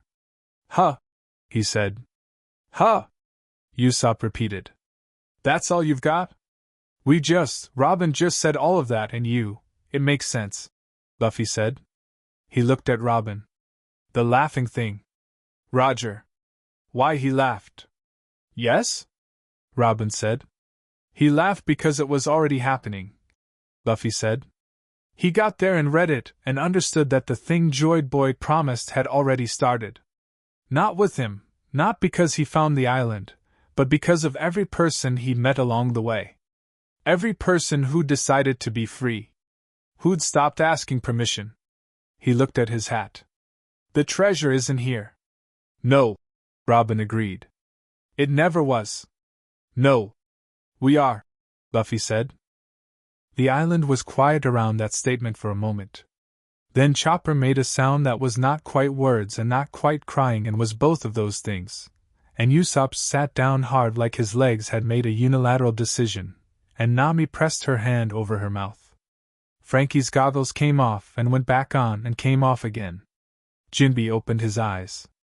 Sanji dropped his cigarette and didn't pick it up. Zoro's arms, which had been folded, unfolded. Luffy looked at all of them. Each one. The full attention. The way he looked at each of them when he was being their captain rather than their friend, when he was holding the specific weight of it, which he didn't do often but which, when he did, was unmistakable. "We're going to be okay," he said. Simple. Factual. Not a promise of easy things ahead, There was nothing easy ahead, and everyone on that island knew it. The other elders and the world government's deeper structures and the long work of actually remaking what 800 years had built, none of it easy, none of it fast. But okay. The particular okay that doesn't mean without difficulty. The okay that means, we are together, and we know what we're doing and the direction is right. Usopp put his face in his hands for a moment. Then looked up. Roger laughed, he said. You didn't laugh. I'm not Roger, Luffy said. What does that mean? Luffy stood up. Put the hat back on his head. Looked at the poneglyph one more time. Roger got here and understood that the dawn was coming, but he couldn't start it. He laughed because he could see it even though he couldn't do it. He looked at the sky, through the canopy, through the trees, at the piece of it visible above them. I don't need to laugh because it's not coming anymore. He looked at his crew. It's here. He walked back through the trees toward the shore and the dinghy and the Sunny waiting in the water, and after a moment his crew followed him, because that was what they did, because that was what they had always done, because Monkey D. Luffy walking towards something was the most reliable navigation point any of them had ever found. Robin stayed for one more moment. She pressed her hand to the poneglyph a final time, not reading it, just touching it, the way you touch the last page of a book you've spent your whole life trying to get to. We made it, she said to the stone. To the people who'd written it. To Ohara, 8,000 miles away and 20 years ago. To everyone who had known what was here and died for that knowing. We made it. She took her hand off the stone. She walked back to the shore. That evening, anchored off Laugh Tale with the island dark behind them and the stars doing what stars do in the middle of the new world, blazing, enormous, the whole sky participating, the crew ate dinner on the deck. Not a special dinner.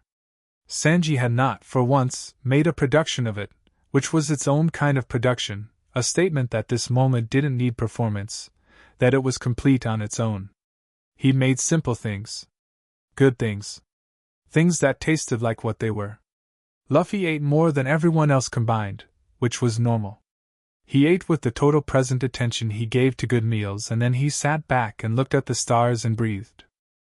Around the table, his crew did the same things they did, separately and together, Nami and Robin talking quietly, Usopp sketching something in his notebook, Chopper asleep in his chair, Frankie humming something to himself, Sanji cleaning up with the focused attention of a man who uses work to process things, Jinbe watching the sea with the stillness of the sea itself, Zoro sitting with his back against the mast and his eyes closed.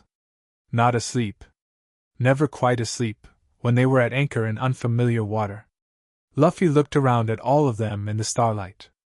At the Sunny's deck, worn and patched and repaired and sailed across every sea in the world. At the mast above them with the Jolly Roger catching what breeze there was. At the island behind them dark and patient. At the stars above doing their ancient, indifferent, magnificent thing. He thought about the cell. About the hum. About Saturn sitting on the floor. About Chopper's hands on the shackle mechanism. About Zoro bleeding on the stairs and not stopping. About 3 people below a floor spelling out his name one letter at a time. About the crowd at Marineford and the sound it made when it finally let itself be what it was. About Robin's laugh in front of the poneglyph, brief and surprised and real. About the dawn. Not coming. Here. He leaned his head back and looked at the sky and felt the Sunny moving gently on the water, the rock and sway of her, the particular rhythm that had become as natural to him as breathing over these years, and he was, content was too small a word. Full. Complete in the way that things are complete when they are being exactly what they are supposed to be. There was more to do. There was, as he had acknowledged, enormous amounts more to do. The other elders. The world's restructuring. The 1,000 smaller fights that would come from the larger one being won. The work that Dragon was already doing and that Robin would contribute to, and that every person who'd watched the Marineford broadcast and felt something shift in them would participate in, each in their own way, each at their own scale. The King of the Pirates was not a title that meant the fighting was done. He'd known that since the beginning. It meant the responsibility had a name now. It meant the thing he'd always been, The person who moved toward the crying and the chains and the tyrant, not because someone had assigned it but because that's what he was, had a formal acknowledgement. He could live with that. Zoro opened his eyes. Looked at Luffy looking at the stars. "Stop being profound," he said. Luffy looked at him. "I'm not being profound. You have your profound face on." "I don't have a profound face." "You absolutely have a profound face," Usopp said, without looking up from his notebook. "What does it look like?" "Like you're about to say something that makes everyone feel weird," Usopp said. "That's not." He stopped. "Okay, maybe a little." He looked back at the stars. "I was thinking about meat, actually." Sanji, from inside the kitchen, said, "Liar." Luffy grinned at the sky. He kept grinning. The night went on and the stars wheeled overhead and the Sunny held her anchor in the water off Laugh Tale and the crew of the Straw Hat Pirates, improbable, irreplaceable, the people who had come to the end of the world and come back and would go on and come back from that too, sat with each other in the way that people sit when there is nowhere else to be and nothing more to prove. And somewhere in the warm dark water below the hull, a school of fish moved in their luminescent hundreds, turning together, their light brief and collective and indifferent to everything above them. And above the island, through the canopy, the sky was getting lighter in the east. Just slightly. Just enough to see. The dawn, doing what the dawn does, arriving not all at once but incrementally, the way real things arrive, the way truth arrives, the way freedom arrives, one light at a time, building until the dark has nowhere left to be. Luffy watched it come. He'd been waiting for it his whole life, and it was exactly the right size, and it was exactly what it was supposed to be, and it was, in every way that mattered, enough.